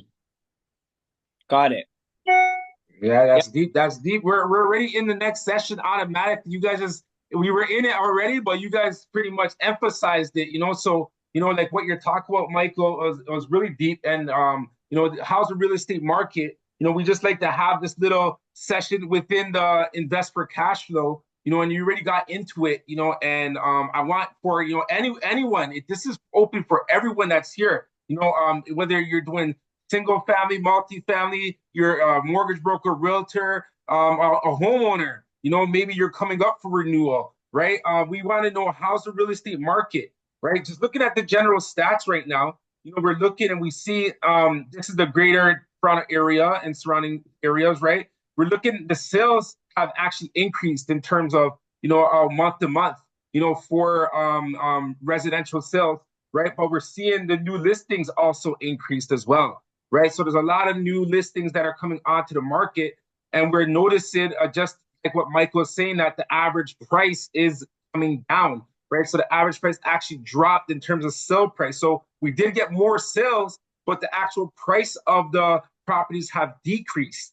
Right. And we're looking at dollar value, the dollar volume in terms of what has been selling has increased. Right. Lease properties, the amount has increased. I mean, in terms of how many lease properties have increased. So what that's showing right now is that people are selling, right? And they may be renting, for the time being, right?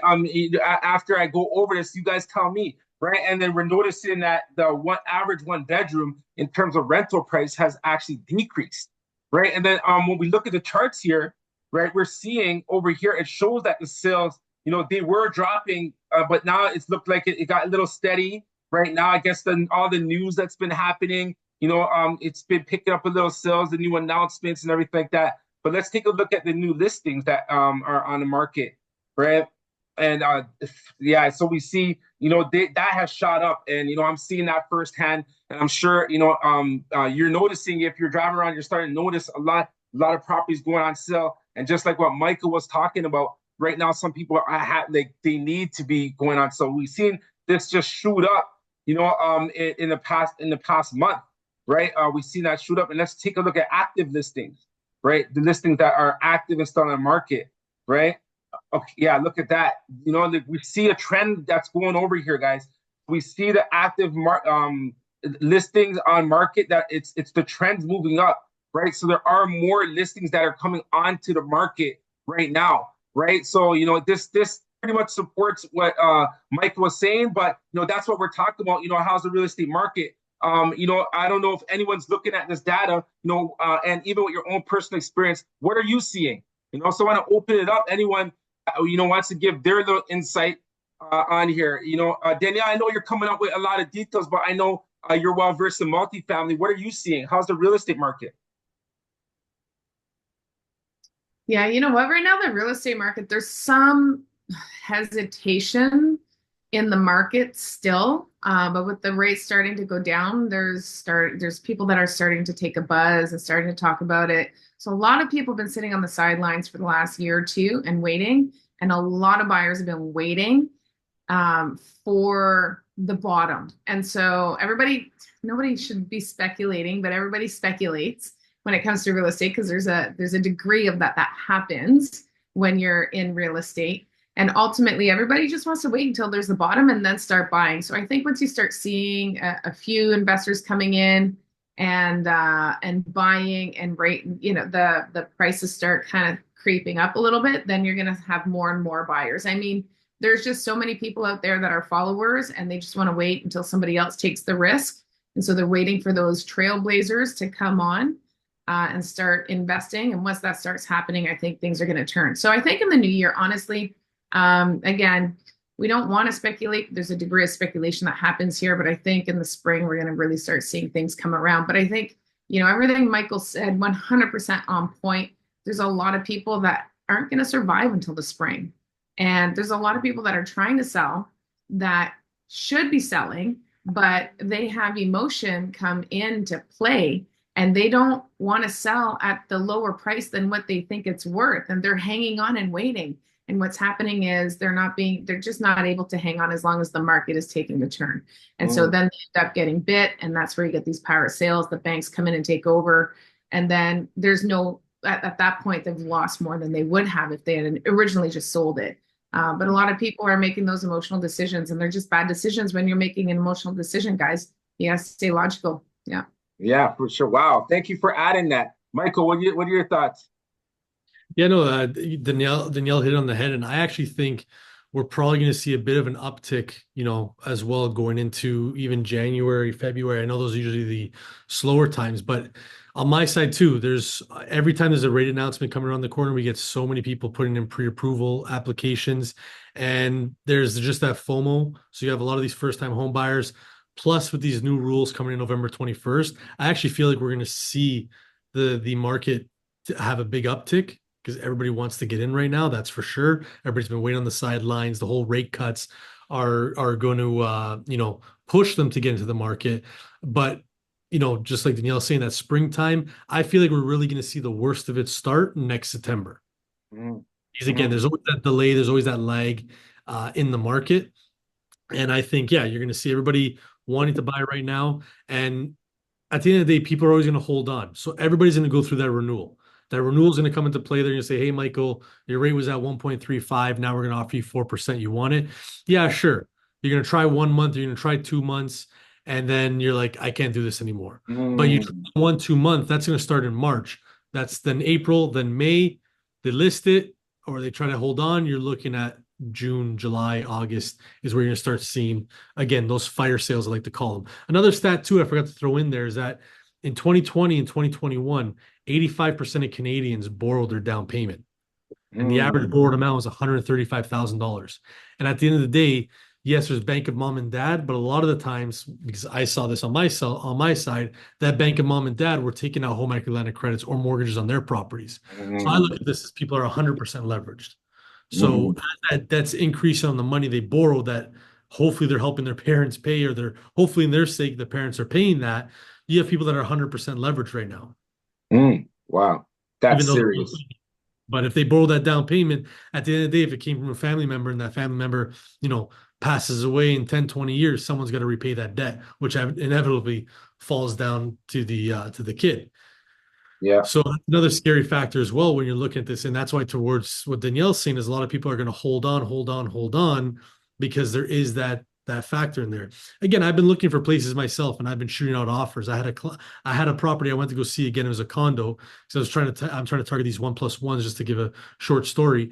And they listed at 545. I shot an offer as a low ball because again, with my knowledge, I looked it up. I saw that their mortgages were in bad waters. And then also when I went to go look at the property, there was actually a notice from Electra that they're shutting off the power the very next day. And this person stayed strong. They said to me, they asked me if it was a typo, my offer.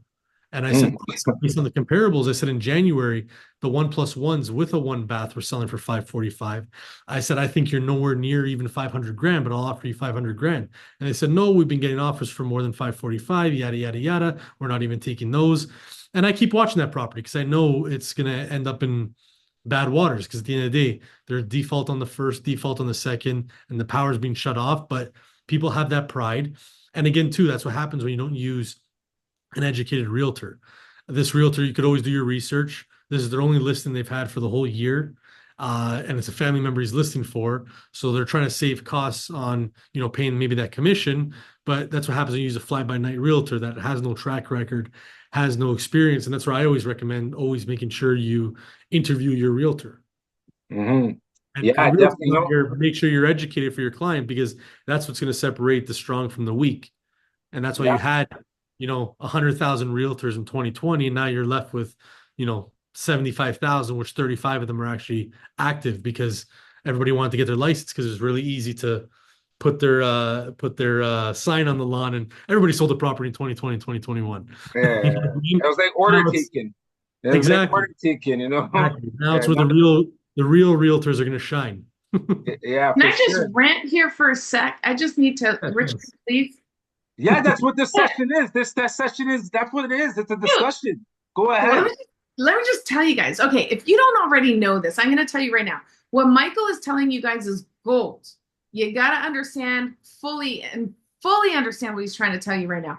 Because there's a stat, and I don't remember, the stat that I had was old, because it was quite a few years ago. But in Toronto, just in the Toronto proper, okay, in TREB, TREBB, in TREB, in the Toronto MLS system, there are, of all of the realtors, and legitimately thousands of realtors, I think it was 80,000, it was over 80,000, 87, last I checked last year.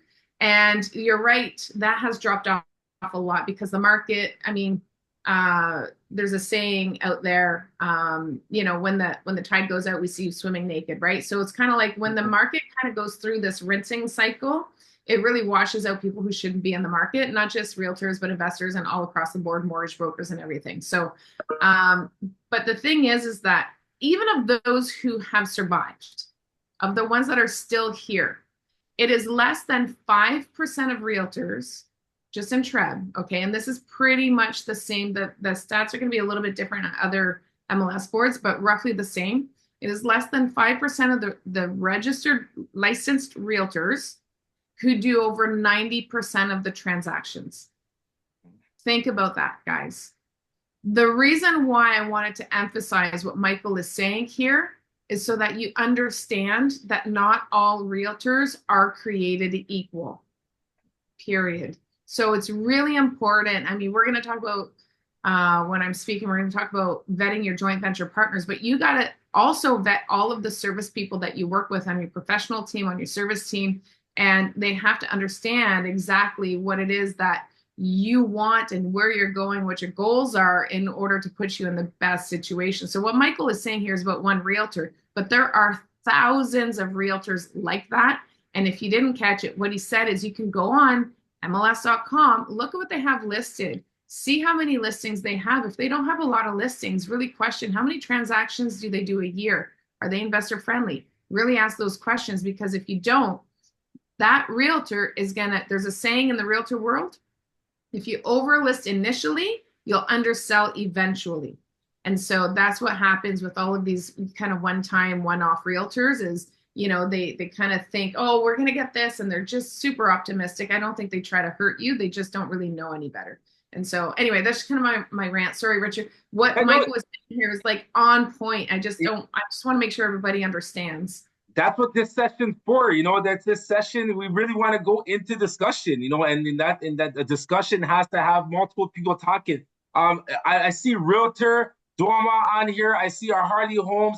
I don't know your exact name, but I know you are in the profession. How does the real estate market look like to you? Thank you, Danielle, as well, for adding that, for sure, because that's definitely key. That's definitely key. And a lot of times, even myself, I'm always out door knocking as well, meeting with homeowners, and it's very often when you get, oh yeah, my brother's a realtor, my dad's a realtor, this and that is a realtor, right? But they're not really in it, like going in, getting this kind of detail, right? And like the realtors that I see you on here, you guys are in the house.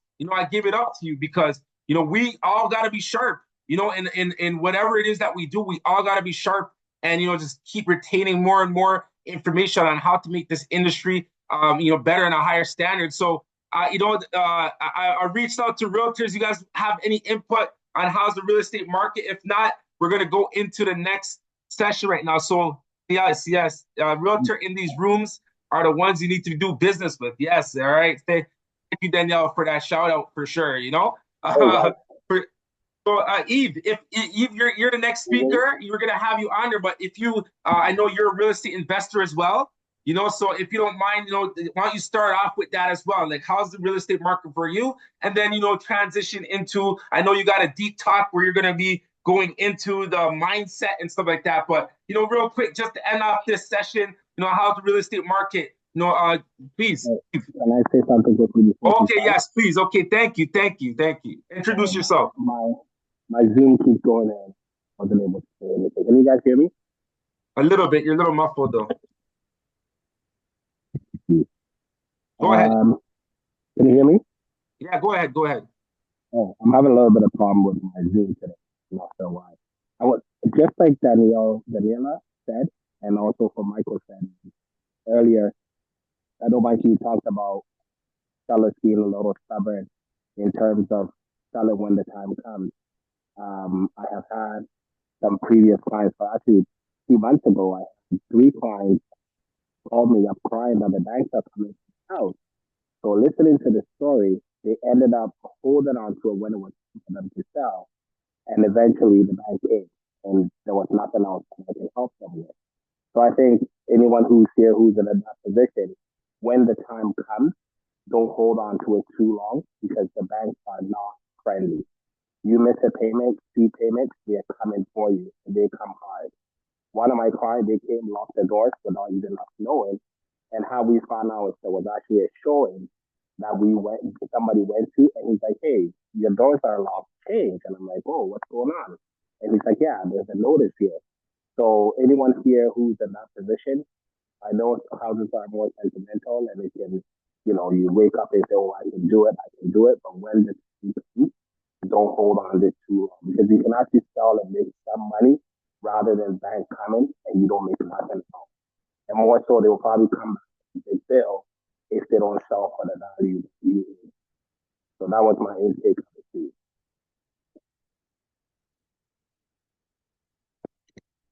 All right, thank you so much for that. I know he was a little muffled, but I did my ear close to listen to what he was saying, and he was pretty much backing what Danielle and Michael were talking about, where he had a client that was he was showing a property to them at their home and to a home, and I guess the door was locked and the keys weren't working, and they asked what was going on, and you know that the house actually got taken over as it was listed. Right. And there's people who want to hold off. And, you know, I have clients that are on the same. And of course, no one wants to sell their home. But, you know, just like what he was to talk about is, you know, you could still get something from that house. Right. So it's not like you lost everything. Right now, there's still equity in the homes. Like if we look at those stats, we see the numbers before and the numbers now. Right. And we're still good. If you bought your house around like 2019, around that time, you still have some equity that's in there. Right. So it's just if you bought at that peak, at that, you know, high peak, okay, you know, maybe it's a little lower. They don't have much in there, but most homes have equity in there. So, you know, of course you wanted that extra 500,000 or, you know, that was there. Hey, walk away with 300,000, you know, and then reevaluate and see, especially for investors, right? Investors, if it's not your primary residence and it's an investment property, right? And you're trying to get the most out of it right now, just like Michael said, like and just like Danielle and the realtor Darkwire who was just speaking right now, you know, sell it, get some money, and then do something with that after. So thank you so much. You know, that was the session. How's the real estate market? This is something that we want to do every month, and we need everyone on board. We need the professionals in the room, you know, to give their insight. This is our 4th month of doing the session, and what we know, we've seen the market trends moving. We've seen what's been going on, right? And that's what it is, just keeping your eye on the market and see what's going on. So amazing session. And now, okay, someone, before we do our next speaker, someone said, want to know more about the tax write-off, renting my unit. Do I have to add it to my income? Okay, so that's a tax question. So we're gonna get Ian. Actually, Ian, I'm muted. Ian, go ahead. Go tell him real quick. Go ahead. we're gonna have Ian as a speaker at one of our future sessions. But go ahead, Ian. Tell them about that little briefing so we can get to our next speaker. So just to quickly summarize, when it comes to write-offs typically come into a conversation where we talk about expenses, right? And most people ask questions about, Ian, what can I expense? What's allowed to expense? The honest truth that those expenses are actually unlimited, as long as it's an expense that's incurred for the purpose of producing a profit. So when we take that theory and we apply it to the situation Michael was talking about, because Michael was explaining that he was leveraging his HELOC. He was leveraging his HELOC, right, to be able to do some type of form of investment. The interest now that HELOC is being produced, the interest that's being produced by that HELOC now becomes a write-off against your income tax. And that write-off gets to get you back, depending on your structure. If you're in a sole proprietor, or you're a direct owner of the property, you're looking at, let's say on average, let's say somewhere between like a 33% kickback per dollar. And if you are a incorporation in Ontario, you're looking at about like a 12.2% kickback per dollar. But it's based off of the fact that the money was borrowed to be used to invest. And so now the interest that you're now paying on that borrowed money becomes an additional write-off that you can use to expense against whatever that investment is. In terms of the gentleman's or gentle lady's question, was there something specific that you had off the top of your mind that you want to understand about renting your unit? And if you have to add it to your income, if you're renting out your unit for income, you should, any income that you earn does need to be added to your taxes. But if you had any specific question, I can answer that for you real quickly. And feel free to unmute your mic too, Owusu. If it's something that you're typing and it's taking time to type, you just unmute your mic and you can just give your question. If not, we're gonna get into our next speaker. Thank you, Ian. Appreciate you. Right, our next speaker, Eve Panaguiton. Is that correct? You know? No, Richard. At this point, we have to work on this. Honestly, Richard. Give it to us. Introduce no. You have. I'm not gonna begin unless you say it right. Okay, I got you. I got you. Ready? Yeah, Are you ready? Yeah. Are you ready? Watch this. Watch this. Okay. What is Eve it? Panaguiton. Panaguiton. Gitan. Okay. Gitan. Okay. Come on, Richard. I came here as a presenter. It's my second time. Come on. Pronounce my last name. Pronounce my last name. Addo-Kessie. Yeah, come on. You see? Okay, I feel better. Addo-Kessie. I feel better. It's Richard Addo-Kessie. I feel better. Okay, we're good. We're good. We're good. No, I just have to make sure everyone's awake in this call. Where's everyone? So, Eve, thank you so much. The floor is yours. Please, let us know what you got to share with us. Yeah, before I begin, I just want to do a pulse check on everybody here. I don't know if anybody can turn on their cameras or just kind of show a little bit of engagement, like who's really in the room. I just want to get a pulse on everybody. Okay, I see people that have their camera on, but the ones that don't have their camera on, I really invite you guys to have your camera or just type on the chat box, right? Because I want to make this as engaging as possible, because to me, this is a very important topic. And I want to go into this by creating this engagement first as a thought in everybody's head. I just want to hear what everybody is here for. What are you guys looking to do in terms of what you guys are looking to accomplish? Just, if you can unmute yourself, say something, or just type it in the chat box. I just want to hear, because it seems like everybody's here at 7:30 p.m. on a Monday night. So this means I feel like people here are hungry, but I want to know what we're everyone hungry for. What is everyone looking to do or accomplish? Anybody? Anyone trying to build a multi-million-dollar portfolio here, or what's everyone saying? What does everybody here have an idea on what they want to accomplish?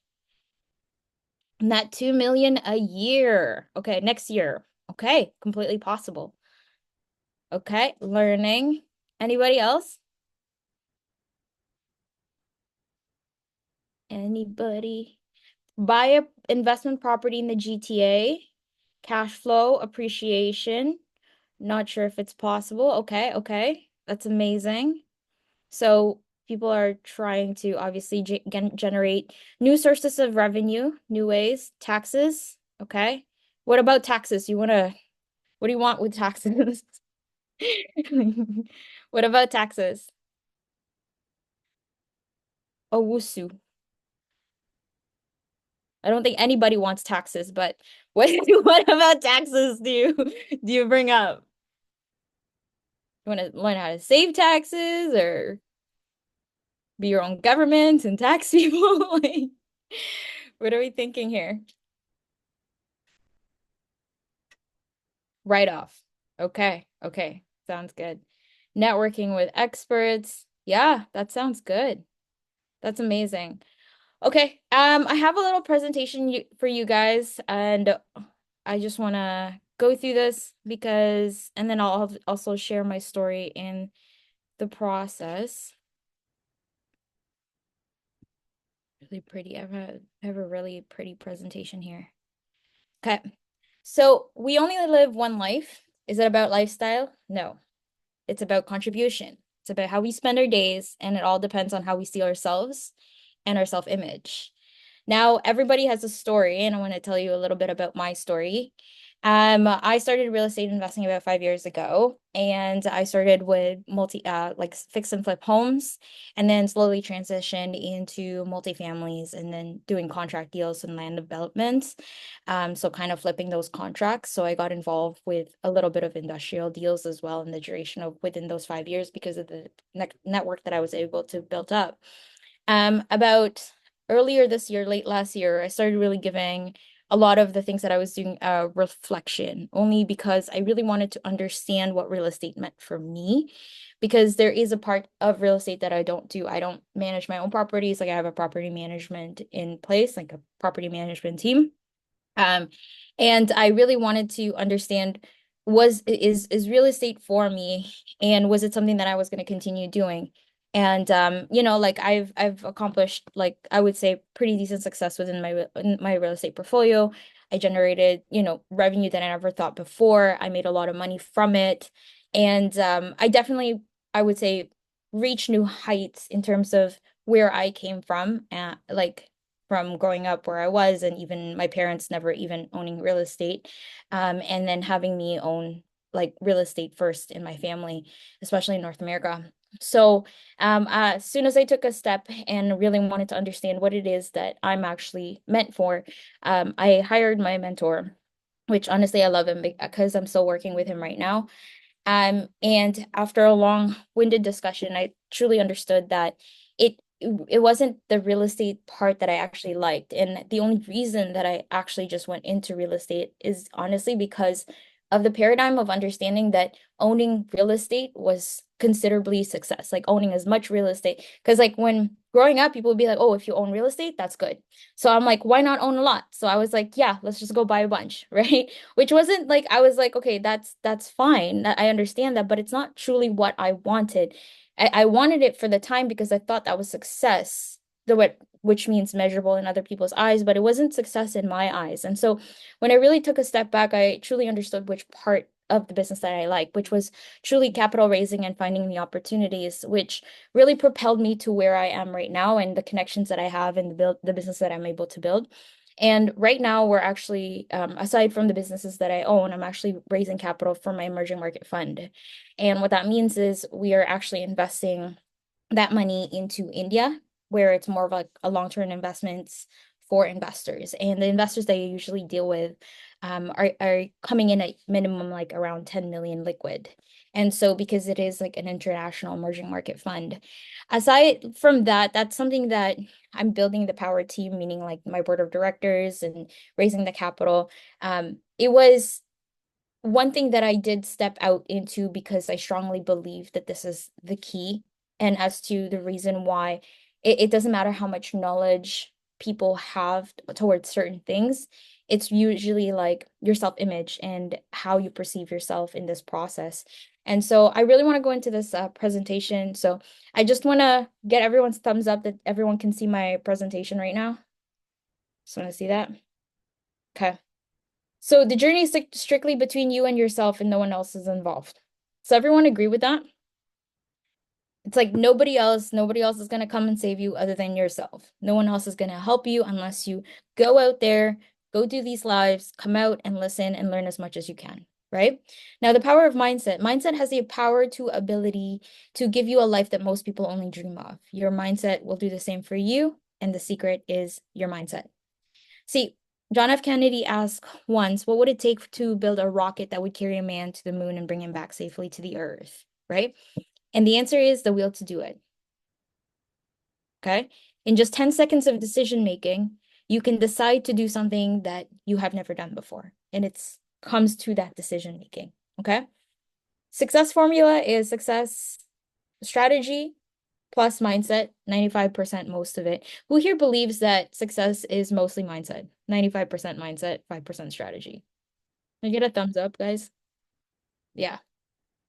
So if you guys like, see what happens is you need to be mentally prepared to execute on anything. It doesn't matter how much tools you have. You could have all the money in the world, but without the right mindset, you wouldn't be able to do anything with it. Okay. So now your goal becomes your mindset and you have to study your mind. Okay. If you guys truly understand, like believe that mindset is the key to success, you have to truthfully reflect on your surroundings, right? Your results tell the truth. So if you actually really prioritize mindset above all else, you'll see success within your life. And if you truly believe that, your results will tell you the truth. And your results are your happiness, health, and wealth. You see, many people can attain a significant amount of wealth, but that doesn't mean they have the best health. You know, people can generate a lot of money, they can make a lot of money through multiple streams of income, maybe even active income, right? But then their health takes an effect, right? Or their personal life takes an effect. Because at the end of the day, the priority wasn't the mindset. The priority was to do the business, to get the job done or to make the money, right? So anytime that you guys try to pursue something, you have to understand that your results will always tell you the truth, right? And that if you are not focusing the priority in learning the mindset in what you're doing, it won't go as far as what you want it to be, because I'm going to show you why, okay? So you have to develop your mental faculties. What you're doing when you're really studying mindset is sharpening your key faculties, your perception, imagination, will, memory, intuition, and reason. Okay. Here's the thing, guys.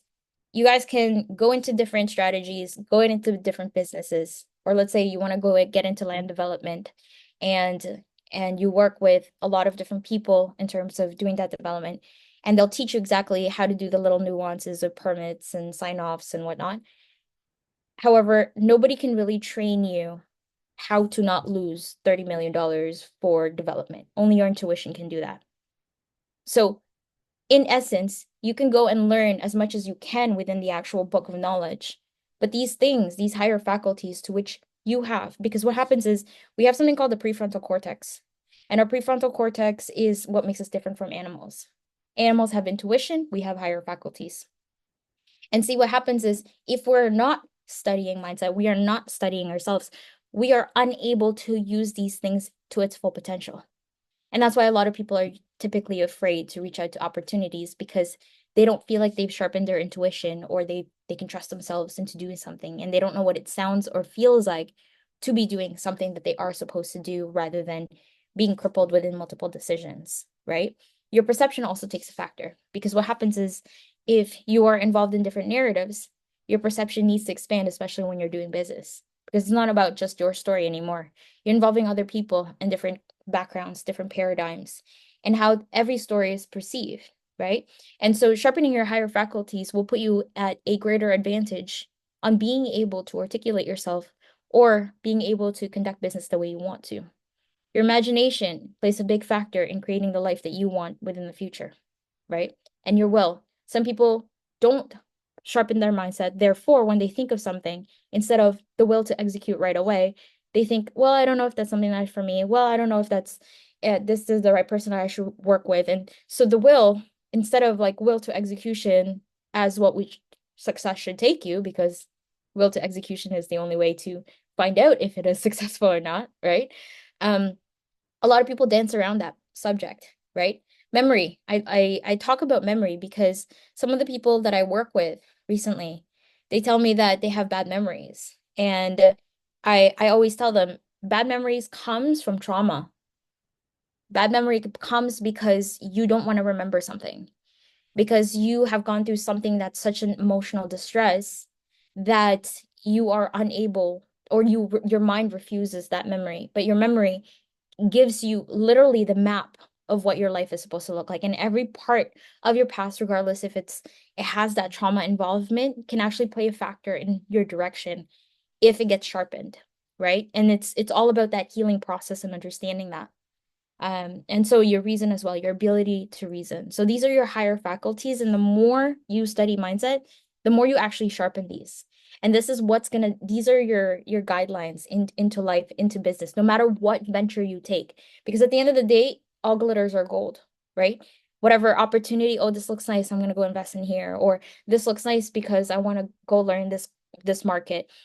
All of these opportunities, the only difference is really like your ability to perform in all of them. The success can accomplish, as you can see, there's a lot of very successful people in their own niches here, but it's really based on you. It's based on your ability to perform and see how you see your self-image in the process of learning that, right? So understanding your mind. So your marvelous mind, understanding the laws governing the mind is essential to harmonizing to the money frequency. You see, you are a massive energy functioning on frequencies, okay? Here's the thing. We live in 3 planes of understanding. We are spiritual creatures, we have intellect, and we live in physical bodies. Who here agrees with me on that? Okay, so what happens is this. We get confused on who we truly are, and we try to define who we are based on our physical body. But if you really think about it, you don't say am body, am hand. You say my body, my hand, but who am I? Right? You see, the intellect is what allows you to understand what I'm saying. Okay. However, your spiritual DNA is the true you. Okay. Your spiritual DNA is what drives your body. It has that inner consciousness that we all embody, right? Your spiritual DNA is perfect. And there's nothing wrong with me saying perfect. It's actually perfect. It is all knowing. It is all powerful and ever present in the real you. And see, what happens is people are looking to wait for opportunities. They're looking to wait for the market to come down. They're looking to wait for something. Wait. Everything that you need in order for you to do what you want to do in life is here and now. Because your spiritual DNA is perfect. It is all knowing, all powerful, and ever present, right? So if you know that everything that you have right now, forever, wherever it is that you're going, there's no hesitation on executing on that because you have everything, all powerful, all power is within you, what you have. You know everything that you need to know in order for you to step forward. There's nothing that is lacking because what happens is this, wherever it is that you want to go, everything that you have, you already have it within you. And if you want to create that new narrative for yourself, you will receive new information, you will receive new people, you will receive new networks in order for you to pursue that goal of whatever it is you're looking for. Now, I want to talk about the role paradigms, okay? So this is your mind. So that we have 2 parts of the mind. We have our conscious educated mind and our universal mind. So, and this is our body, and everything translates into results, okay? I want to go into this more deep detail. Let's talk about our mind and paradigms. So in 1934, Dr. Thurman Fleet created this imagery of something that we can work with, which is the mind.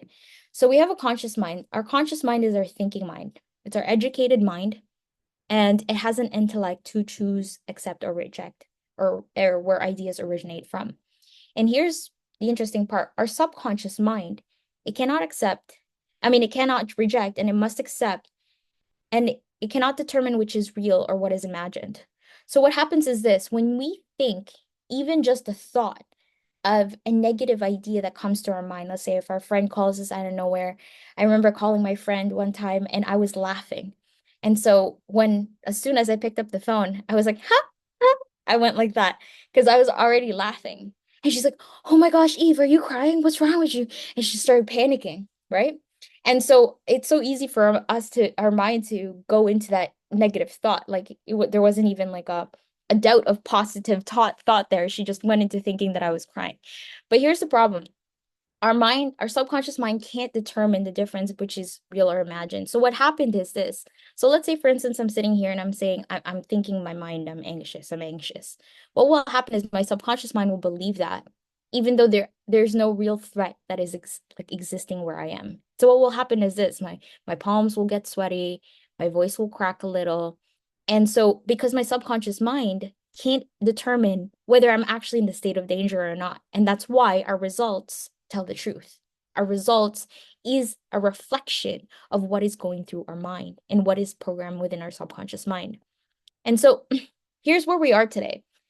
Our thoughts are usually dictated by everything else, social media, other people, Netflix podcast, and that's what feeds into our thoughts. Okay. And because that's what feeds into our thoughts, that's what gets impressed into our subconscious mind. Here's the tricky part, and this is where you guys need to understand this. You as an infant, okay, here's the problem. Our subconscious mind is wide open for programming. So that means everybody's ideas that is close to you, whether it's a parent or a relative, it is clearly influencing your subconscious mind. And what that means is that you are being programmed, your existing beliefs, your existing paradigm are controlled like that, because when you're young, you have no ability to accept or reject any information that is around you. You have no ability to, like, that's why you know the language that you speak right now, right? So here's the problem. Your subconscious mind is getting pre-programmed by everybody that is around you unconsciously. And all those people that are programming you were also subconsciously programmed when they were also young by ideas of other people. So here's where the problem is. Are the ideas that you withhold with yourself, are they truly yours? If they were just programming from other people that didn't even know they were programmed also. Right? So that should bring that reality into question. Are the ideas about yourself, are the ideas and belief you have with money, are the ideas and belief that you have with the world really yours if they were just programmed onto you by people who didn't even know they were programmed as well? Right? So it's a really good question for you guys to ask, because then you can start challenging these ideas that you actually harness about the world, about money, and about yourself, and about your career, and everything that you're going through in life, right? So the money frequency. So this is you today. Everything that you consume creates your paradigm. And your paradigm essentially is like, your paradigm is a culture. Your paradigm is essentially how you think the world really works, right? And so because we are constantly consuming, that creates our paradigm, and it impresses within our subconscious mind. It dictates all outcomes for us, right? So I want to show this. We already have the knowledge and the power to accomplish almost anything we want. However, we have not developed a clear understanding of how paradigms are formed or how they control our habitual behavior. Therefore, we frequently do not do what we already know how to do. We have superior knowledge and inferior results, which causes confusion and frustration. And so a lot of people would go to school, they'd get a very high degree of education. However, the results, remember what I say about results, happiness, health, and wealth, don't really line up for what they want. Why? It's because of their paradigm. Some people could take a lot of real estate courses, hire amazing coaches, like let's say Danielle, right? They could hire amazing real estate coaches, work with amazing brokers and realtors. But the performance of the deal, or how well they hold on to the deal, if there's a market turbulence, is because of their paradigm. It's because of how they perceive money. It's how they perceive the stress. It's how they perceive the actual situation that they're in that will dictate the result, right? So the problem is not knowledge, it's the paradigm. Because no matter how much knowledge we take, you could get all accreditations possible. There are very, very, very accredited doctors out there. But I'm pretty sure they're probably making less than Danielle Chason right now, right? And these doctors have studied for like 100 years at this point. However, it's because their paradigm dictates exactly how money will turn out. You see, what happens is this: if you give a child that, let's say, born in a very wealthy family, $1 million, right? And you give a child who's not born in a very wealthy family $1 million, the outcome will be different. Why? Again, it's because of their paradigm. It's how they see money. It's how they view money, right? So it's really important that we understand how paradigms work before we step into anything else, because it'll dictate every outcome that you step into. And this is why I am all for mindset. Everything that it is that you want to do can be done once you understand the limitations that you have that creates that paradigm that hinders you to that absolute goal. Because what happens is this: you can be attracted and move into different directions because of potential return on investments. But if you don't have the right mindset in order for you to get through that, or to even acquire, to scale that business, or whatever it looks like, your paradigm again will pull you back in. And that's the sad reality, right? Who here feels like, based on what they know about life right now, who here feels like they should be way ahead in terms of life? Who here feels like they should be experiencing more out of life because of everything that, they studied? Okay. We have Harley Holmes. Okay. Sounds good. I don't know who else is. Okay. So in order for us to actually get somewhere within our lives, it's not enough to think positive. It's not enough to just say, I'm going to wake up and I'm going to feel really good today. You have to build a new self-image, because is what you're trying to feel good for. You are creating a new self-image. You cannot simply create out of your paradigm, because your paradigm already exists and is fixed in your subconscious mind. The only way to actually relieve yourself, and this is what they say about general curses, like generational curses. That's literally your paradigm. The fears that your parents have with money, fears that your family have with debt, the fears that your family, oh, you want to go into real estate, oh my gosh, it's so risky, all those things. Those are paradigms. Those are other people's thoughts and ideas that they probably don't even own, but they created for you. And because you grew up within an environment, that became your reality. Your ability to make money, your ability to see if you can make that $50,000 a year that you make in 1 year, in 1 month, right? And that's all dependent on your paradigm. But if you want to actually really experience something different in life, and truthfully really experience it, not just the money, the happiness, the wealth, all of that are honestly byproducts of your creation of your new self, which is honestly the most beautiful thing, because you're not creating a potential return on investment as like a real estate investment. You're not creating in the outer world, because anything in the outer world are impermanent. Anything that you do in the outer world, no matter what it is, it'll always change. But once you change something within the inner world, which is creating that idea of who you are, your new self-image, that's when things start to change. Okay? Because how you see yourself right now are thoughts and ideas of everybody else based on how you see yourself on your paradigm. But creating your new self-image is totally up to you, and that's the most liberating part of this. Now, our paradigm program almost exclusively control over our habitual behavior, and most behavior is habitual. And so it's interesting because, like even efforts, or sometimes people's habits, people's ability to do something will, how some, depending on which country you're from, there's some habits that might not be in an alignment of what it is that you want to do. And you might feel like you might be slower than the peers that have accomplished a certain level of what it is that you want to do. But again, it's because of your paradigm why you're not excelling as far as they are. It's because of your paradigm why you haven't bounced from a 7-figure portfolio to an 8-figure. It's because of your paradigm why you haven't bounced from 8 to 9-figure portfolio, right? So it's really important that we start questioning, what are the paradigms? What are these subconscious programming that exists in our mind that we think as what we are, that does not align to what we want to be? Now, your paradigm influences your perception, your use of time, your creativity, your effectiveness, productivity, and logic. Okay? Let's just say, for instance, your effectiveness. And this is one of the things that I stress out about the most, right? Who here feels that they are at their most effective 100% of the day, every single day?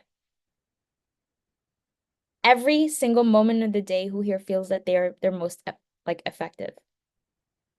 I don't know where anyone is. No? No? Okay. Okay. See, what happens is this. Effectiveness is I love this topic because you should be at your most effective when you are in line with your purpose. And I'll give you this example, actually, Danielle. Well, you know, when you watch sports, right? And you see basketball players, and then all of a sudden they shoot the ball, right? From their unwavering focus, right? Soccer player, when they get that ball in there, right? That's their effectiveness. When they know they're going to shoot something and it's going to go in.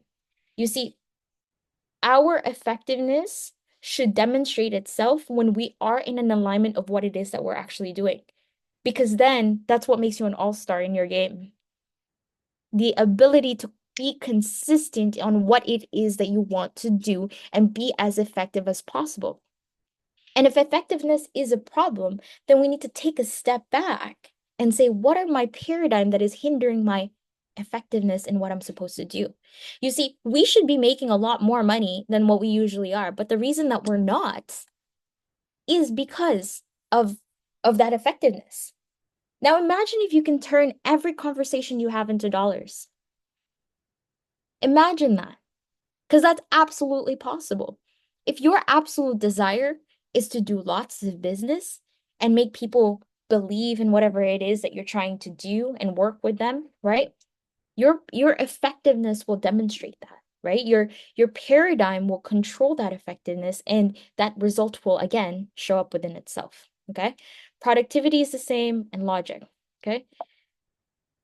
See, self-reflection. Are you truly what or who you pretend to be? It's such a deep question if we really think about it. If you haven't sat down and actually recognized these pre-existing programming that you're walking around with, do you really know that that is who you are? You see, my name is Eve, but that's not even a name I chose. I came out and that was my name, apparently. Who here chose their name?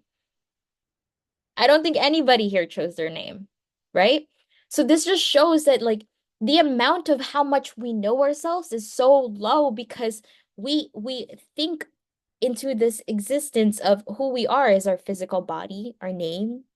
You know, Danielle is known for her blonde hair, right?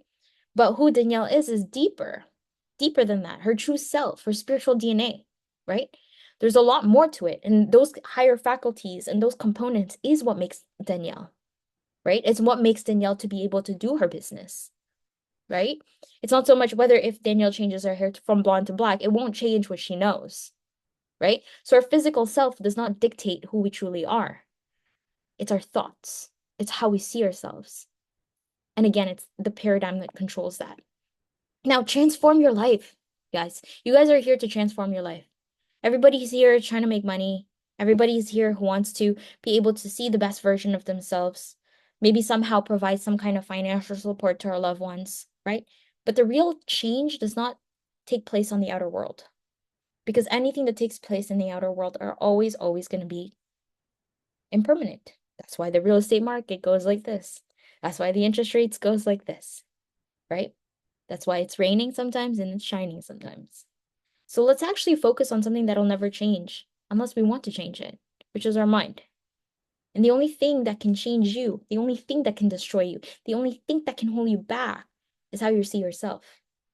Now imagine this. I remember I was speaking to one of my friends and he does motorcycle riding. And he told me he rides his motorcycle as fast as 380 kilometers per hour. Can you guys imagine that? 380 kilometers per hour on a motorcycle. He would have to think in his mind, I'm going to die, for him to die. He would have to consciously create that thought in his mind for him to die. But otherwise, he's in the zone. He is at his most effective at that moment in time, and nothing can kill him unless he wants to. You see, what happens is this. It started with his thought. Has anyone here ever said to themselves, you can do it?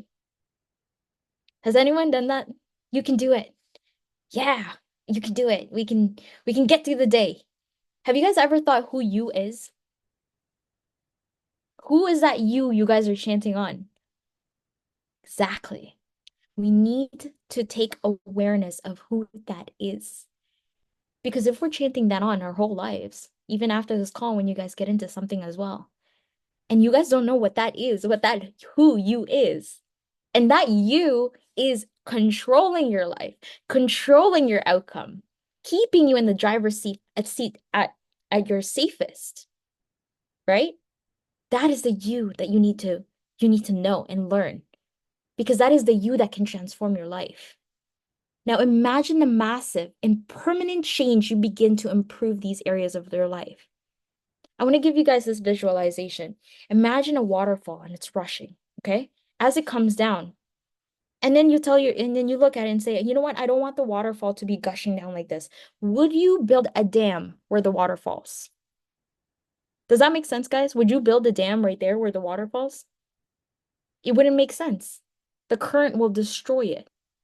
So what you need to do is you need to go up the stream as far down as possible and build a dam where you can still control the current. And once you build that dam back there, the changes are permanent. Our mind is the same thing. Our outcome is the same thing. You don't need that another vacation, third time in the row in the year for you to feel something different. You need to start up here, because the real change is up here. Because by the time you come back from that vacation, you're going to feel like crap again, because you never truly fixed the actual problem. And the problem is you lacking self-awareness of the paradigm that controls your outcome. And so no matter how many times you dye your hair, how many times you go on a trip, you're always going to come back to that feeling that you can never change unless, again, you transform your life. Okay? Now, self-image and potential. Develop a beautiful image of yourself. And I mean that truly, because a lot of us can't even think the time to see beauty in ourselves, because we're so busy creating in the outer world that we are losing the value of the beauty that we have within ourselves, that we can create for ourselves. Study and gain the understanding of that true potential, which is your real potential. Who is it that you want to be? My mentor asked me once, he says, Eve, how do you envision your future? And I started envisioning, I'm like, I'd be traveling the world for my fun, raising capital from like very heavy network and net worth individuals. And then he says to me, so if you visualize yourself traveling a lot, and that's what you're really thinking of, why are you investing so much time buying shoes and purses if that's not part of your future? So because I was able to gain a different understanding of what it is that I truly wanted, I literally had this reflection to myself that's like, I have not been making decisions based on what I truly want. I've been making decisions on what I feel like it's the right thing to do at this time, which means I just become a byproduct of my environment. And most of us are reacting to life. 99% of the population is reacting to life. They are waking up and saying, what is it today's going to look like? And they're going to go through their list. And if their list gets stuck somewhere, they're going to be like, oh shit. And they're going to go and drive somewhere. They get stuck somewhere and they're going to be like, oh shit. That's what it means to be a byproduct of life. Even though you are not a byproduct, you are actually a creator of your life. You're a creator of that self-image. You are far beyond greater than being a byproduct of your circumstances. Because if you are a creator of your circumstances, none of these things, none of the interest rate hikes will ever touch you, right?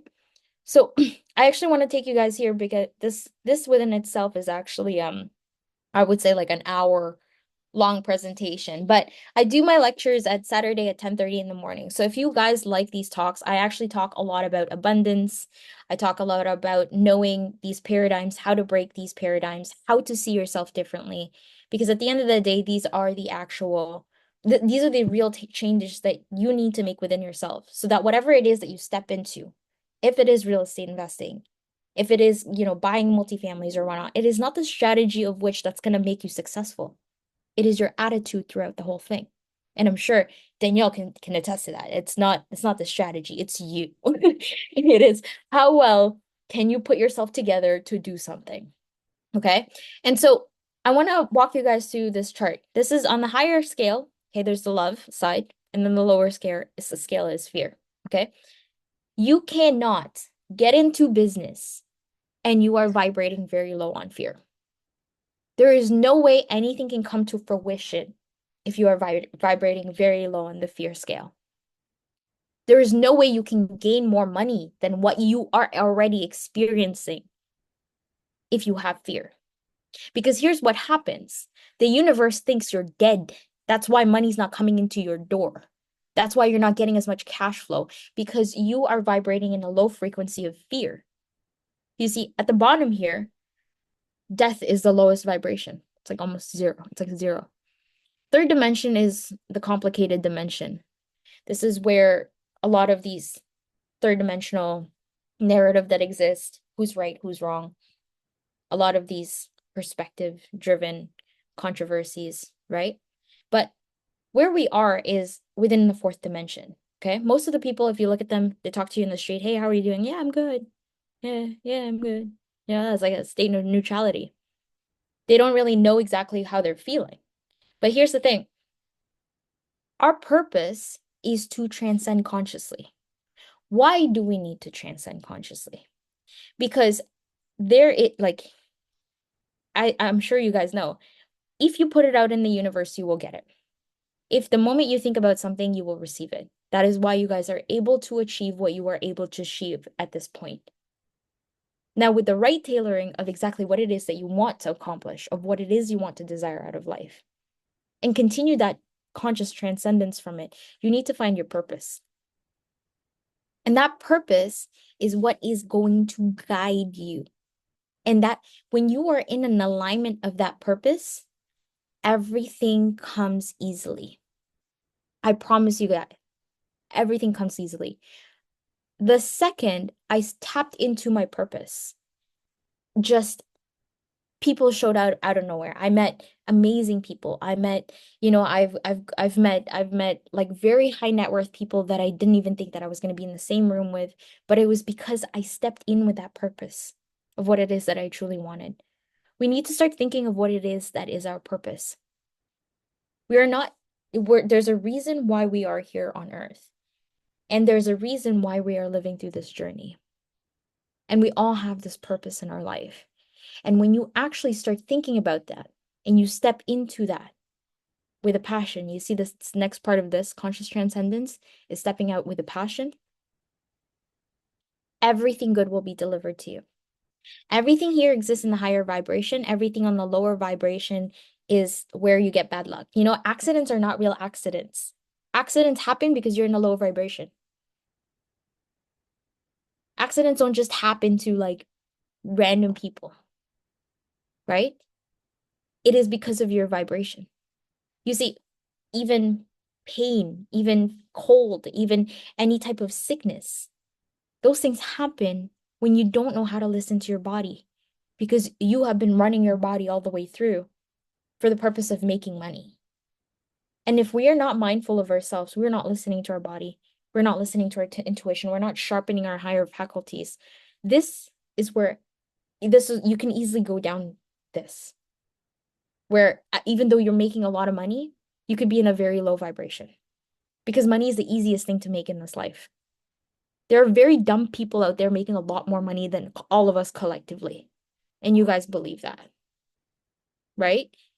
But here's the problem. You don't want to be one of those people that are just making money. You want the complete package. You want to have happy relationships, good health.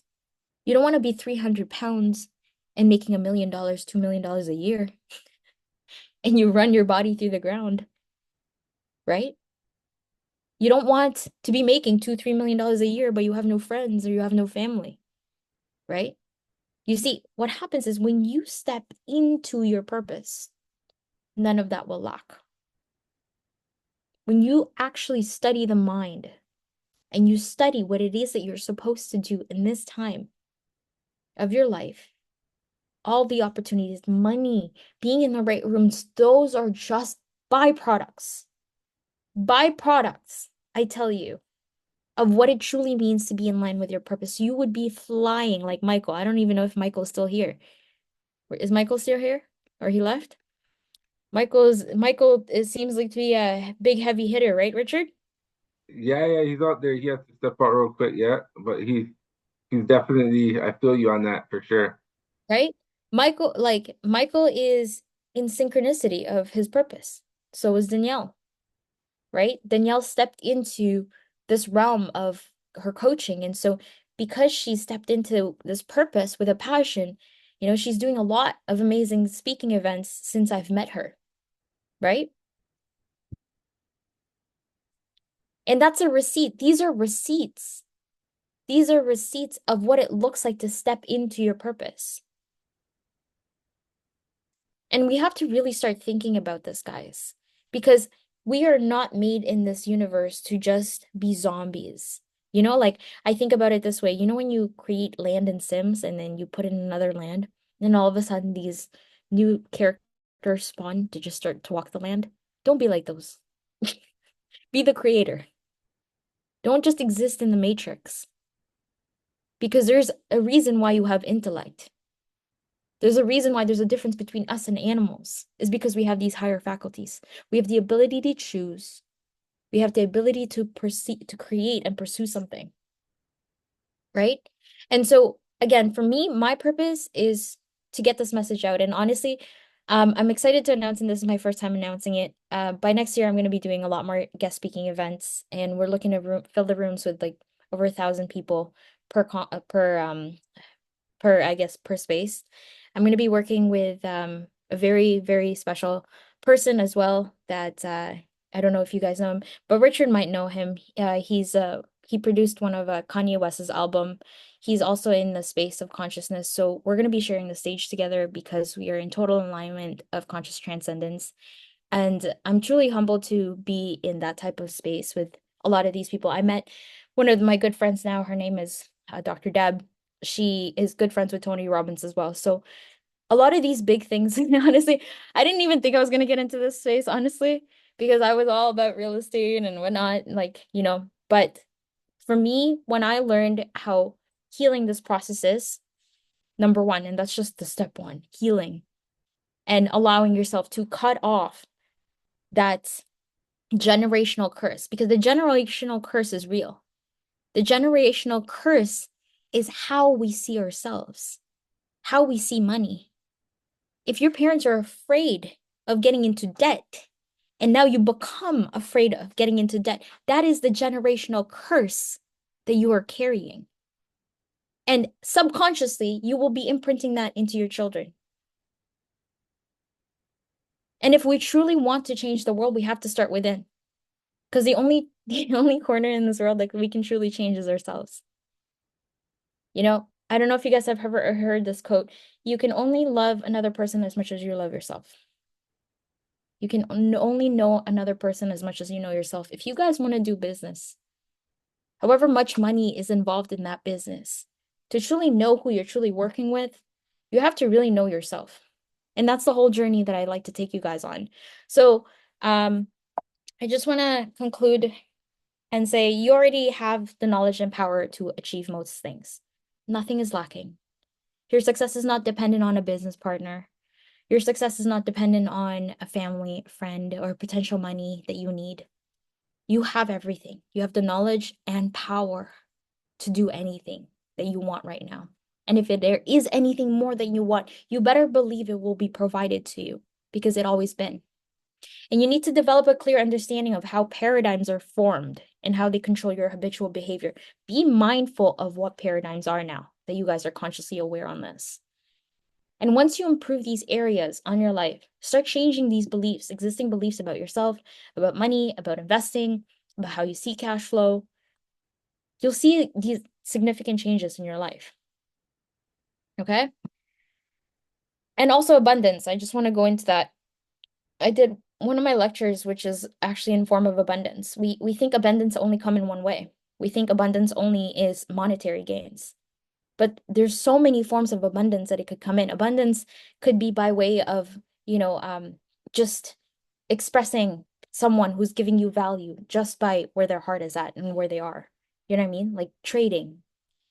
And there's many forms of abundance. Sometimes we limit ourselves. Oh, I'm very lacking because I don't have X. I don't have this much money in my bank account. I don't have this portfolio. So we operate even our dreams from a place of lack because we feel like we don't have enough.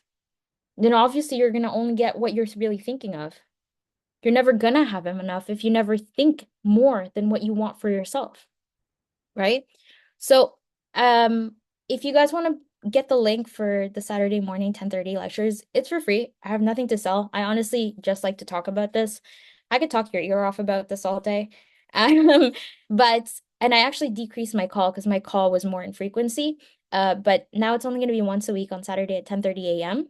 If you guys click me a follow on Instagram and DM me Conscious Leaders, I'll get my assistant to send you guys the Zoom link for our presentations, because my heart is truly to help people see themselves better. Because like I said, for me, I learn a lot from this process, and for me, it's healing. And I know that the more I change myself and the more I learn this as well, the more people can also learn themselves, and we can actually have this collective consciousness in transcendence. And I truly believe that the power is within all of us. We just need to see that full potential. And yeah, I really appreciate Richard for allowing me to share this message in the platform.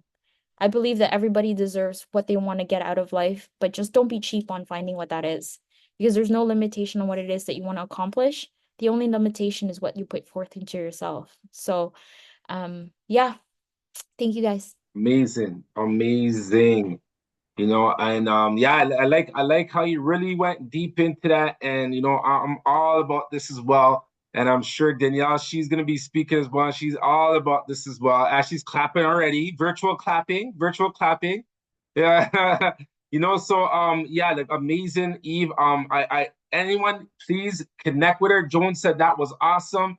Connect with her. Just with time, I'd love to get into questions, but with time, we got to get into our final speaker for the day. And Nick Regina is rescheduled to next session. But we have our headliner, who was originally the headliner, from the jump, because when submitting her speaker form, she just said she wanted to share everything. Pretty much, she's sharing her 20 plus years of experience with us within the next 30 minutes. So Danielle Chazon, the mic is yours. Thank you and welcome. Appreciate you being a part of Invest for Cashflow. Hello, everybody. What a great presentation, Eve. And everybody is just like soaking it up. So if you don't mind, Eve, put your email address in the chat box there, or the best way to connect with you to maybe get the slides, if you're open to sharing the slides, because that would be awesome. Yeah. No, you have to take me with the slides, Danielle. What's that? I have to come with you. I have to come with the slides. So when I show it, I have to come. So listen, guys, if you want to connect with Eve, she did say the best way is Instagram. So send her a DM on Instagram. Conscious Leaders will get you more information about her thing. So about her lectures on Saturday morning. So make sure you reach out for that. And yeah, you can just connect with her on Instagram. So having said that, you might have to buy her a coffee maybe for the slides. I'm just saying.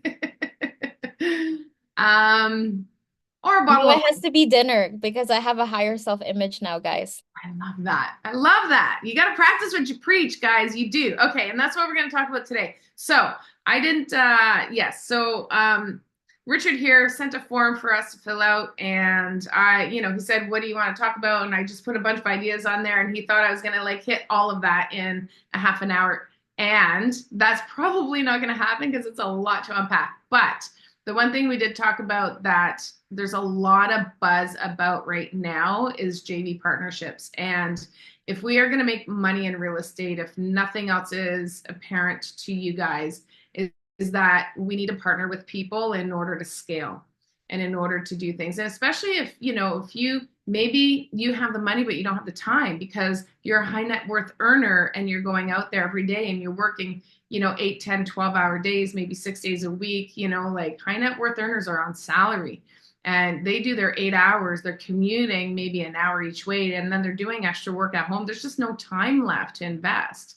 And so maybe you've got the money, but not the time because you're that person. Or maybe you've got the time and the expertise, but not the money, which is some other people like us out there who are the working partners, right? And so we go out there and we're counting the payment, we're finding the deals like Michael, right? He sees the deals, he knows how to put them together. And so you pair those up and then now you've got something beautiful happening.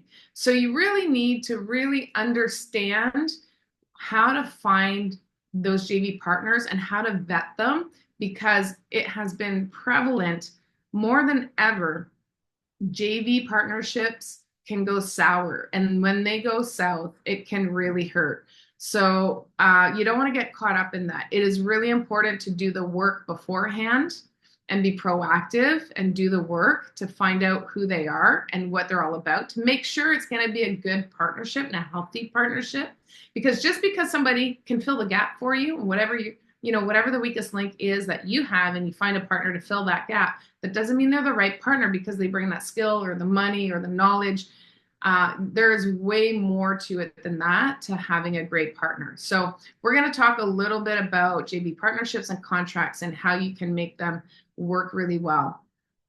I'm going to share my slides. Now, my slides I was looking at doing, and I love doing fireside chats. And so I do encourage you guys to put your information or any questions that you have in the chat box. And you could even unlock or unmute, I should say, in order to jump in and ask your questions so we can have a conversation. But really, Richard and I are going to talk a little bit about partnerships here and help get you some more information so that you can be really in a good space in order to vet. So first thing is first, man, we're coming up onto 3 hours. I just want to say congrats to every single one of you guys who are here hanging on and wanting to learn. I know that there was some of you guys when Eve was saying, what are you here for? I'm here to learn. I'm here to network. Kish said he's here to learn. Awusu want to find out about taxes. Harley was all about networking with experts, and you guys are doing the right thing in order to get there, and you're doing the time. So congrats to all of you guys, because education is what separates the sophisticated investor from the average investor. And that includes myself, guys. When I went through my journey, I invested 2 years of my life to learn about everything in real estate, or I shouldn't say everything I could in that time before I actually started investing. So really important. So what are we going to talk about today? I mentioned it already. JV partnerships. We'll touch a little bit maybe on how it differentiates from business partnerships or shareholder agreements. I know there's a lot of confusion about that. The importance of contracts and how to use them. Why do we use them? And of course, anything that you guys want to chat about. And this is what I love about fireside chats, is that we can open up the floor and you guys ask the questions. And that way, because if it's relevant to you, it's relevant to somebody else in the room. And then that way we can really touch on what's going on in your life and what do you need at that time. So hopefully we'll get a little bit of time at the end to talk about that and open up the floor here. All right, so a little bit about me. If you don't know me, I've been a real estate investor for over 2 decades now. I'm the founder and CEO of Strategic Success, which is our coaching program. We bring in all kinds of people, from the novice real estate investor to an advanced real estate investor. We have different levels of our coaching program. So when you come in, we figure out where you should be, because we don't believe in giving you an advanced program when you're not ready for that and waste your money. So the other thing we do too is business coaching, which, has just been amazing, the spinoff to the real estate coaching. So we are real estate and business coaches. I see my business partner jumped on the call here to support me. So thank you, Corey McKinnon, for jumping on. It's always cool to see you on there. It's always good to know you got people in your corner, right, guys? I vetted Corey. We're going to talk about, vetting your business partners. It'd be interesting even to get Corey's perspective, but I will tell you guys, I did for 6 years. So funny. Yeah. I definitely knew Corey for a long time before approaching him to work together and having that conversation. And it wasn't one conversation, guys, it was many conversations before we got there. But we'll get into that in a minute. So yeah, I'm a mother of three kids. They're pretty amazing. They make me look good as a parent. And I live just on the west side of the GTA in Milton, Ontario. But I'm an East Coast girl, so I'm a small country girl at heart. But I say I've been urbanized now, so here we are. I don't think I could go back. Always having a disclaimer, guys. I have to do this, otherwise my lawyers would kill me. You know, I'm not a lawyer, accountant, appraiser, economist, or any other designated professional. At the end of the day, this is my take on my experience and my knowledge, my learning, my trainings, and my mentors, everything that I've taken in. I just regurgitate it back. There's nothing new here I'm going to teach you that you haven't heard elsewhere. I'm just going to maybe package it, hopefully in a way that you'll understand. This is strictly for informational, educational purpose only. Everybody's situation is different, so you really need to contact your own professionals when making financial or business decisions, okay? These decisions going into real estate are like incredibly big. So don't do it without having your professional team behind you. All right, so let's talk about partnerships. Richard, what do we want to know about partnerships? The biggest thing I think that people ask is like, what's the difference between a joint venture and a shareholder agreement? What's the difference? And I think we touched on this a little bit on our Instagram live there. Hey, Richard, we actually had a really good conversation. So what I'm going to tell you guys is this. Ultimately, when you go into a JV agreement, or if you go into a business arrangement where you create an entity and you have a shareholder agreement with your business partner, the agreements themselves are very, very, very similar. There's very little that's different. In the shareholder agreement, there is a little bit pertaining to the business. However, having said, because you've got directors and whatnot. So, but what it comes down to, though, is the meat and the bones as to how are we going to handle any situation in our partnership. And so the JV agreement and the shareholder agreement are very different, but at the same time, they're similar. The biggest way that I can describe it to you guys is a joint venture agreement is based on a specific project or a specific deal, and it's limited to that. And so you have the same kind of protection in that agreement, but it's all centered around this one deal. And then you have certain things in the agreement that are going to help you for dispute resolution. So people get into contracts wanting to protect themselves, and if things go sideways and I want to win in court and all this and that. I'm going to talk about contracts in a minute, but really what we want to do is look at that as dispute resolution mechanisms. So two parts to the contract. Number one is, what are the terms of the deal that we made together? Like, what did we agree to?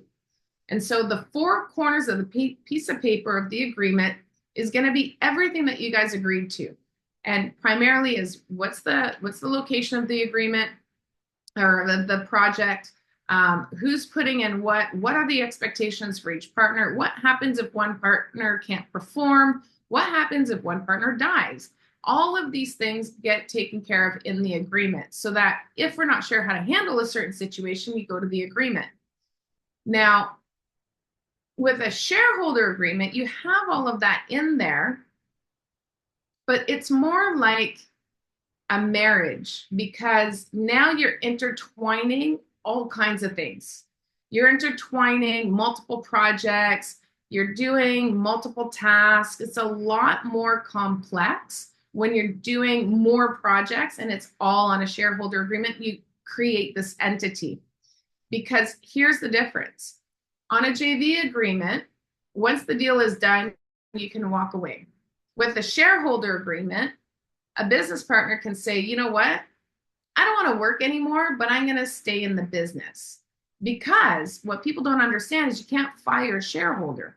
A shareholder owns shares of the business. It's an asset. You can't just take something away from somebody when they own something. It's just like you can't take their house away from them when they own it. So like a business, you just can't take that away. So you can't fire a shareholder. And because you have all kinds of stuff going on in there, it's not going to just stop functioning and stop operating. So what do you do with that person? So I look at JV agreements like a dating situation. So you get to date each other. So you get to test the waters, and you should absolutely do JV, at least one JV with a potential business partner before you go into a shareholder agreement. And why? Because if you go into business with a business partner and you've never vetted them, you've never worked with them, you've never learned what it's like to work with them and whether or not you're fully in alignment. So the JV agreement allows you to test the waters, work with them, and I highly recommend that you do JVs with them until you have a conflict, because you don't know how you're going to survive until there's conflict, because everybody gets along great as long as everybody's making money and life is good. So you really get to get challenged when you have a disagreement on something. And so it's really important that you test the waters with that. So here are the things, what's important when it comes to vetting your JV partner. Everybody looks at, actually, let me stop here for a second. Richard, was there any questions that anybody had about this? Does anybody have any questions? The difference between a joint venture or shareholder? Eve, if you want to just come off. Yeah, you can. I don't have a question, but I just want to mention it's really important that you bring in a third party, let's say like Danielle or Corey, to look over a joint venture agreement. If you are going into one with an investor partner, always have a third party that is experienced within the realm of real estate to look at whether it's a joint venture agreement or a shareholder agreement, because it's really good to challenge those pre-existing. Because at the end of the day, like, it looks good in the beginning when everybody's excited and everybody's like, oh my gosh. But then it's really like, if you have a third party, like let's say for instance, like Danielle, like I'm pretty sure they'll even just help you out, and like kind of, if that is just one small thing that you do need, it's really important that someone challenges whatever is written on there. And I mean it in the outskirt of like a lawyer, right? Because a lawyer can, a lawyer might not have the expertise that they have over like the 26 years of experience together combined. So when someone, if you are going into a deal that is with a joint venture agreement, let's say you are an existing group or coaching program or whatnot, and they have these templates, it's really important to have somebody else vet those, especially having a third party that is not involved in the deal. Again, that is not involved in the deal, that will give you that unbiased opinion of what it is that you need to look for. So that's just one thing that I wanted to share out there. I appreciate that, Eve. And that is a good, solid point there, guys. When you're doing, number one, don't use a contract off Google. Okay, I'm just telling you, because it is so important. Contracts are how you protect your business. Contracts are how you protect your business. You mean I can't use ChatGPT? What? Oh my gosh, Danielle. People are using, I'll tell you what, I am not against ChatGPT. And guys, if you're not on ChatGPT, you need to be. ChatGPT is freaking amazing. However, I have 3 words that I say, I think, on every single call. If you've seen me present before, you've heard me say it, because at some point this always shows up when I'm presenting. Trust but verify. Trust but verify. I will say that till the day I die. And so you're going to trust but verify your professionals. You're going to trust but verify your potential partner. And you're going to trust but verify ChatGPT. And so ChatGPT is great to kind of shortcut things, but it is not great to be actually making business decisions on. So it will give you some idea and some information that you need in order to get started and to lead you in the right direction. But do not write a contract on ChatGPT, especially if you've never done a contract like this before. So what you want to do is, and Eve, I appreciate you, wanting to send people my way, and I'm always happy to review something and give my 2 cents. Always. I will always share and pour into people. However, having said that, I will always recommend people to take a contract to a lawyer, a proper lawyer, just like realtors. And I vented earlier, realtors are not all created equal. Guess what?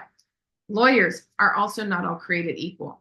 And you have to understand, when you're dealing with realtors, you're going to deal with a residential realtor for a residential property. You're going to go to a commercial realtor for commercial property, and you're going to go to a multifamily specialist for multifamily property. Lawyers are the same. I can't tell you how many times so many people are trying to get a corporate contract drafted from a real estate lawyer, and they don't understand it. And so you have to make sure you go to a corporate lawyer who does these every day in and out, and they understand what this is all about. Now, if you can get a corporate lawyer who understands real estate, that's even better. So it's really important to get, like, I can give you my 2 cents, but ultimately you want to dive deep and you want a lawyer to ask those questions to make sure all of those components are important. Jenny, go ahead, honey, unmute yourself and ask your question. Hi, Danielle. Hi. So yeah, thank you for bringing the points about doing the contract. Sorry, 1 second, Hudson. So I have experience in investing, and I've done a lot of the investing on my own. But to your point, like I want to scale up, so I'm looking at doing a partnership with a group of people who are significantly more experienced than I am, as well as owns a lot more than I do. So one of the particular property, it's for a multi-unit building, and so I would own about maybe 10% or so of the building. And so on the contract, one of it is about like like if somebody doesn't do what they're supposed to do, performance exactly. Yeah. But I don't know if this is something that's normal or not, because they're like, oh, if they feel that it's not, this person is not performing, that they can essentially buy back your shares for 105% of what you purchased it for. But I'm like, but that sounds so subjective. Mm-hmm. And is there a way that it's not, like, are most very subjective like that, or? Yeah, so there's what's on paper, and then there's the interpretation of what's on paper. So this is the problem with contracts. You need to make sure. Hi, Hudson, by the way. Where is he? Let's say hi. Hi, buddy. Hi.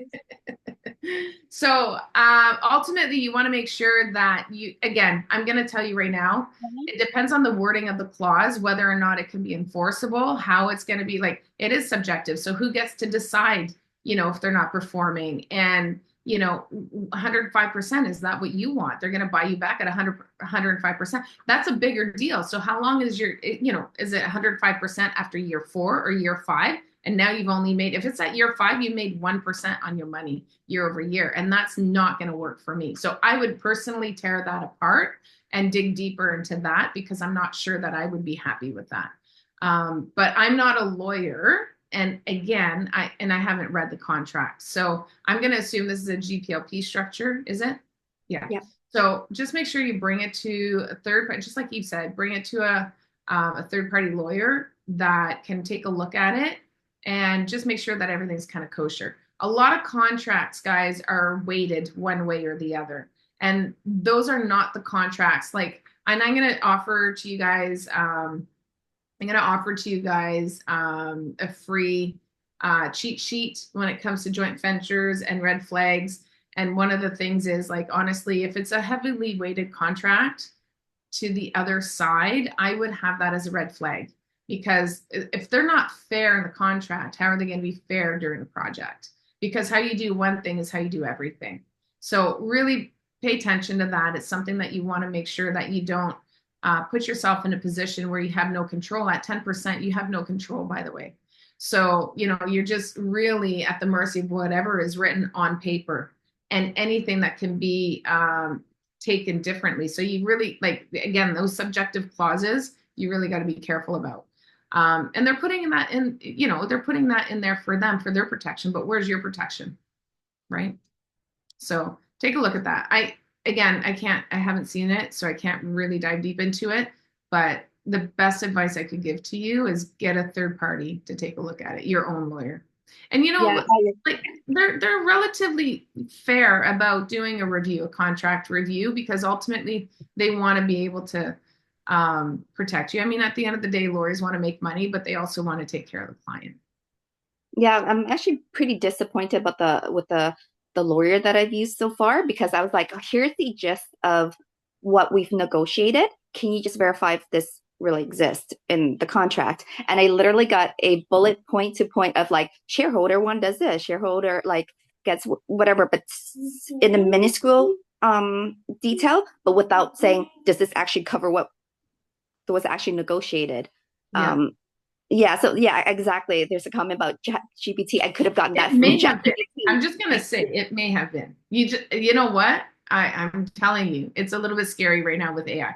But what I would do is this. It's unfortunate to hear that. Push back. And one of the questions you can say is, okay, that's great. Thank you for that information. You catch more honey with bees with honey, by the way. So always be sweet and nice and kind. And say, you know what? I appreciate you looking over this contract. Thank you so much. In your opinion, is this an investment that you would do? So, and then so I did something similar like that, and I'm like, well, thank you so much, but I really need to know. I need your advice on how do I best protect myself from these particular two clauses. One is one I mentioned, and another one about being basically personally liable for like the property. And I'm like, well, but if I own such a small ownership of it, and basically I don't know if there's a different way around it. So, and then they were like, oh, I got it a roundabout, and it was like just that it was $1,500 already. Yeah, that's a problem. That is a big problem. So you don't have the right lawyer. Number one is you want to make sure not all lawyers deal with GPLP structures and contracts, and so you need to make sure you got a real estate lawyer who understands these contracts. And just because they're a real estate lawyer, guys, I'm telling you right now, just because they say they do real estate does not mean they understand this creative side of real estate. Most real estate lawyers, just like most realtors deal with retail transactions. You have a home buyer, upsizing, downsizing, buying their new home for the first time. They're just doing simple transactions. And then it goes to a realtor, the real estate lawyers, rather. The real estate lawyers, they just push the paper and get it through and make sure it gets registered on title and that all the mortgage documents are done. This is very transactional, but you have these realtors and these real estate realtors and these real estate lawyers that, you know, people think overarching, they understand everything. Real estate is an industry. And what that means is it's complex. There's many different arms of that industry. So when you're doing something that's very niche, Jenny, in larger projects, that's a GPLP structure, you really need to make sure you're dealing with somebody who actually understands it and isn't scared to. For me, my professionals need to be willing to take the time to explain. If you're going to charge me $1,500, you better freaking answer my questions and teach me on what I need to know. Right? And that's how I grow. That's how I grow as an investor. If you take time with me teaching me, then my job is going to be easier moving forward. And I'm going to be an easier client for you moving forward. And there's some professionals that get that and understand that. And so that's the relationship you want to start building, right? Like I have my paralegal. I don't know everything, guys. Like, you know, we're always learning. And I have my paralegal. Every now and then I have a question. I call her up and she's like, yep, she teaches me. And then that way I'm a better on my end dealing with stuff when I'm pushing paper out to her and I say, I got this problem with this. She doesn't have to explain everything to me because I'm constantly learning and she's helping me in that. And so if you have a lawyer that doesn't have time to explain things to you, he's just very transactional and just wants to like, you know, oh, here's the deal, wash his hands, move on to the next. And either that or he doesn't have the time, or maybe he doesn't care. Maybe he's tired. Maybe he's just not interested in GPLP structures or contracts and he'd rather be doing something else. Whatever the case is, it doesn't matter, but you need to decide for yourself if that's the person for you, right? And so, man, I don't know what to tell you. Like, that's a tough one. I've already invested that much. I feel that if I gave it to another lawyer, it's going to like rack up again. But then again, this is not like, I feel like they're really missing the point here. It could have been like a high level, like, hey, before I review it, do you have this? Just more of a guidance versus, you know, GPT spit out of like bullet points. Yeah. So again, there's a lot of investments out there. A lot of ways to invest out there. If your gut is telling you no, I would listen to that. Like if there's something that you're not comfortable with, you don't need to be investing in anything you're not comfortable in. And it sounds to me, these are legitimate flags, red flags. So, you know, and if you, to ACE, the AC investor, I think I said that right, ACE investor or AC investor, I would absolutely agree with him as far as like, reaching out to friends in the industry, other people who've done GPLP structures. A lot of these agreements, by the way, are going to be standard agreements. There's going to be standard clauses in there. And then what happens is they're going to embed in certain clauses and word them just slightly differently in their favor. So you got to be really savvy when it comes to these if you're going to be looking at them yourself, right? But they should be all typical clauses for the most part.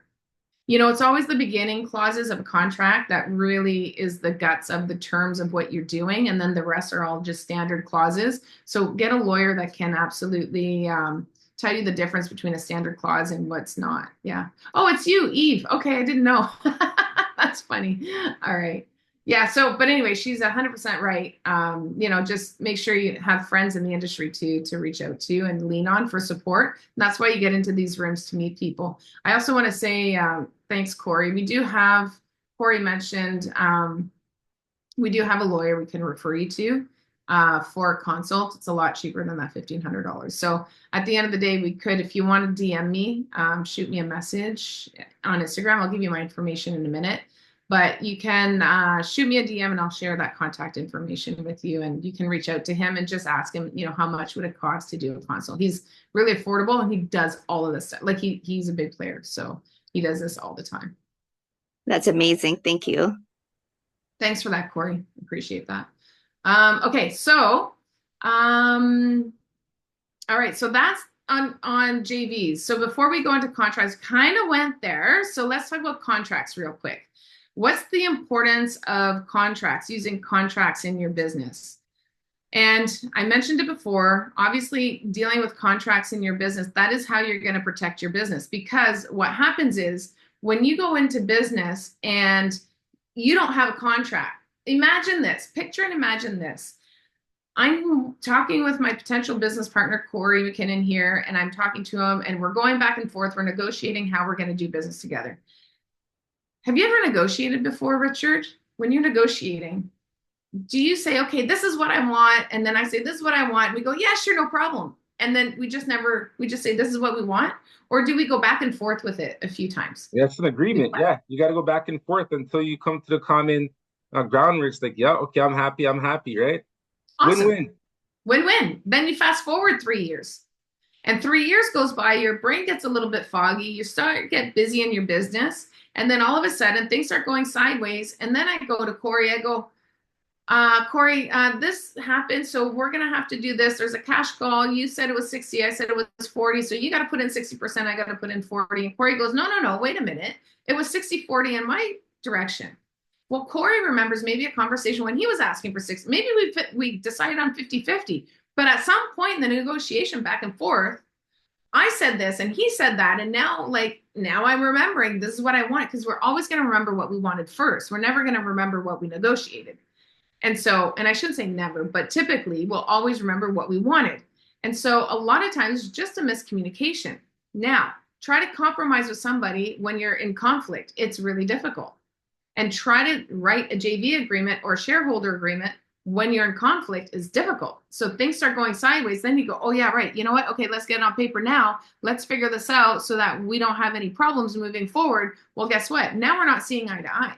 So you're not going to get it on paper. So get it on paper before, when things are good and fresh in your mind, and you just write down the terms. And there's no issue putting it on paper. I'm going to tell you right now, if you're in a potential partnership with somebody and you're having that discussion, and they go, oh, why do we need the contract? No, it's okay. Like, don't even bother. I don't want to pay the $1,500 for a contract. I don't want to pay the $1,800 because, why waste that money? That's a red flag.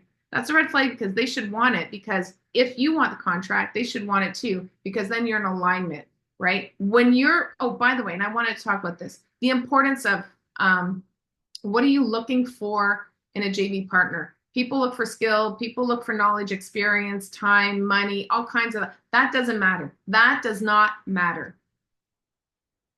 What matters is core values need to be aligned, goals need to be aligned, ethical compass, all of that needs to be aligned. And what happens, like with integrity and communication. So when all of that is aligned, the rest you can teach or you can get somewhere else. And so it's really important. Of course, they have to bring something to the table that you don't have and vice versa. But if you don't have all of those core, everything Eve talked about, if you don't have the core values, if you don't have the communication, if you don't have integrity, the rest of it isn't going to matter. It's going to fall apart, right? I would rather take somebody and be in alignment with them at the core values and then teach them what they need to know. And I know that we're going to have a great partnership because we communicate, we can get to where we need to go when we're in conflict. That's the hard part, right? Get on paper the terms of the contract, of the agreement, okay? And if somebody says they don't want to put it on paper, that is a red flag. It is an absolute red flag because that means they're reactive. They don't care about protecting the business. They don't understand they don't understand the importance of doing contracts. And by the way, what is the importance of doing contracts?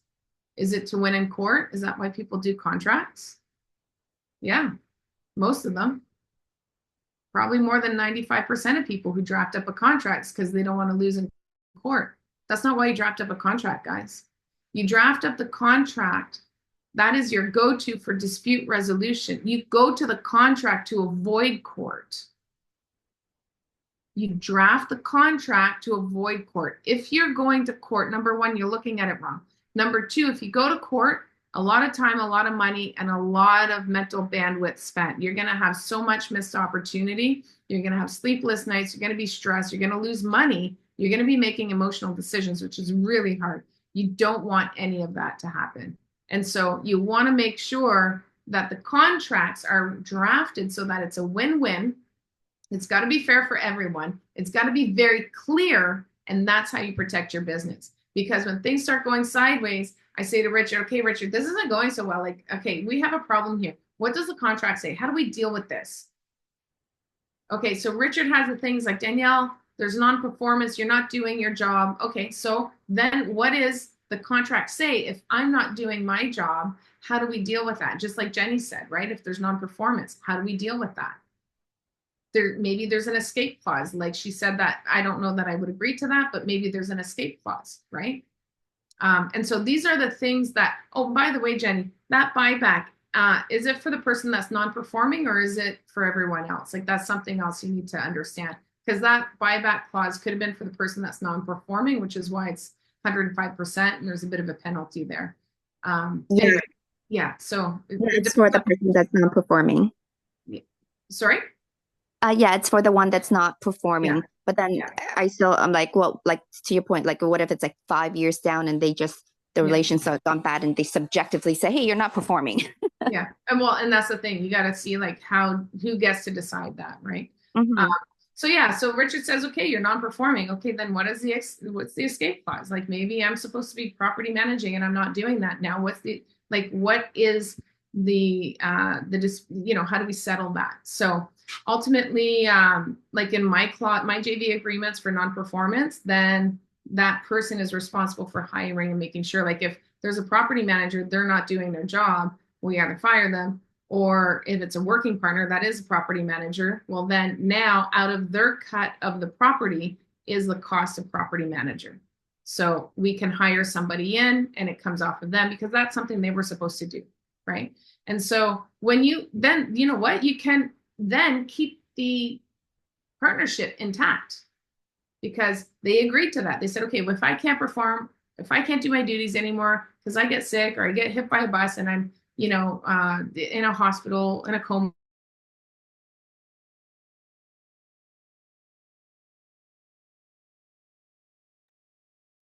I think she froze, but she was going in. Danielle, yeah, I think she's still logged in here. She's still here. Am I frozen or is she frozen? I don't know. Okay, there we go. You're back. Oh. You're back. Okay. Oh no, I was frozen. I'm sorry. I hope it wasn't too bad. But yeah, that's how you protect your company, guys. Protect your partnerships and protect from a lot of stress, anxiety, and lost time, money. Like, you don't want to be battling with a JV partner. You just don't want or a business partner. You don't want it to go south. So Make sure you hire the right people to help you in that case. It always has to be fair and a win-win. And if your business partner is fair back with you and creating that win-win, then guess what? They're good people to be in business with, right? So, all right. I know we're at 9:02 here, so I just want to be mindful of everybody's time. It's 9 o'clock. We're supposed to end. I know we were going over, all the speakers were over. But I want to be mindful for everybody's time here, Richard. So I'm just going to give you my final slides here. A couple of announcements that I had.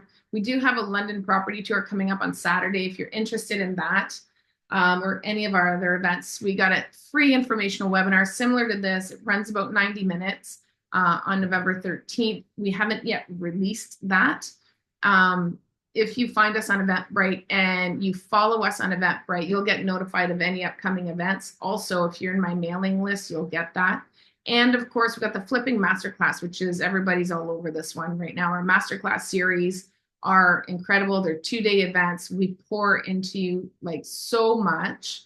And now that we're kind of bottoming out in the market and starting to come back, flipping is going to be something that a lot of people are going to be able to get into. Just like what Michael was saying earlier, you're going to be able to find some great deals where these numbers are going to pencil out. So we want to make sure that we give everybody great information and share what they need to do in order to have successful flips.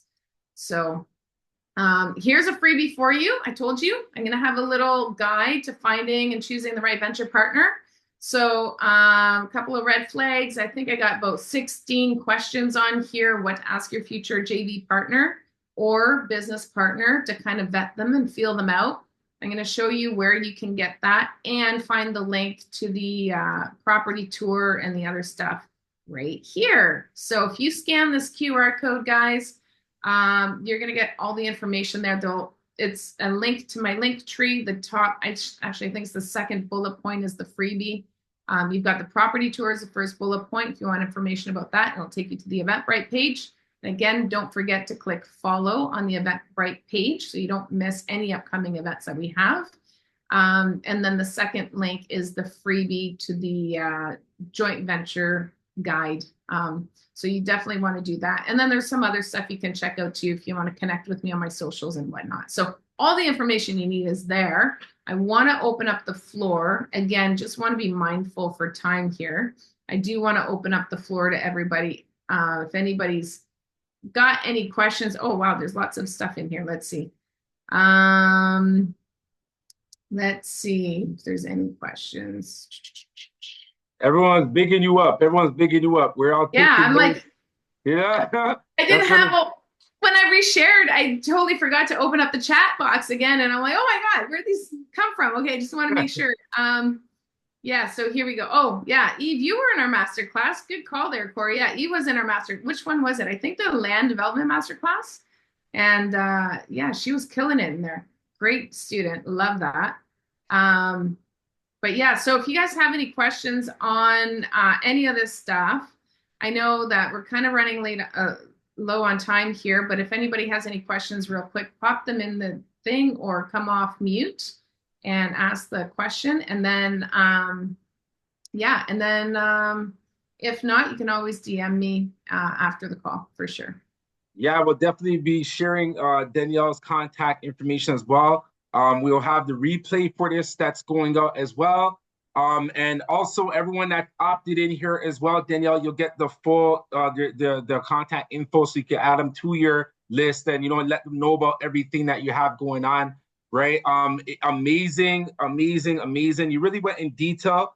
For the time that I've known you, I could see how detailed you are, and I love it. You know, like when you really want information, I love when people really go in and break it all down for you. You know, then it just makes things simplistic and stuff like that. And that's what I get from you. You know, like you're really detailed. You know, so everyone, please get in contact with Danielle. Go to her sessions. I went to one. It was amazing. And it was, everyone's so open, everyone's so friendly, everyone's so engaging, and everybody wants you to win, you know, and, you know, those are the type of environments that we need to be in. So, yeah, and Danielle, thank you so much. And hopefully we'll have you as a guest in another session, in one of our future sessions. All right, good stuff. And, that's what we want to do with this, continue to build this platform. Jenny, you see how you just got that direct question direct to Danielle, and that's what we want to create, those spaces where, you just got over a hurdle, and thank you for expressing yourself. And on our future sessions as well, we've seen people who are in the room, right? If you have questions, like, feel free to get them out there, because, it could save you so much time and it could save you so much money. So this is the Invest for Cashflow session.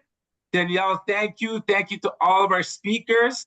We went 3 hours, consistent amount of people that were in there. We had about 20 to 30 people in here consistent, and it shows people really do care about this information. And if you love this session, look out for our next one. We're doing this monthly. We're going to do it monthly, to get people on board and continue to build with each other. So, I appreciate everyone tonight. Have a good night. God bless. Yes, thank you too, Jackie. Yes, thank you, everyone. All right, have a good night, everyone. Bye.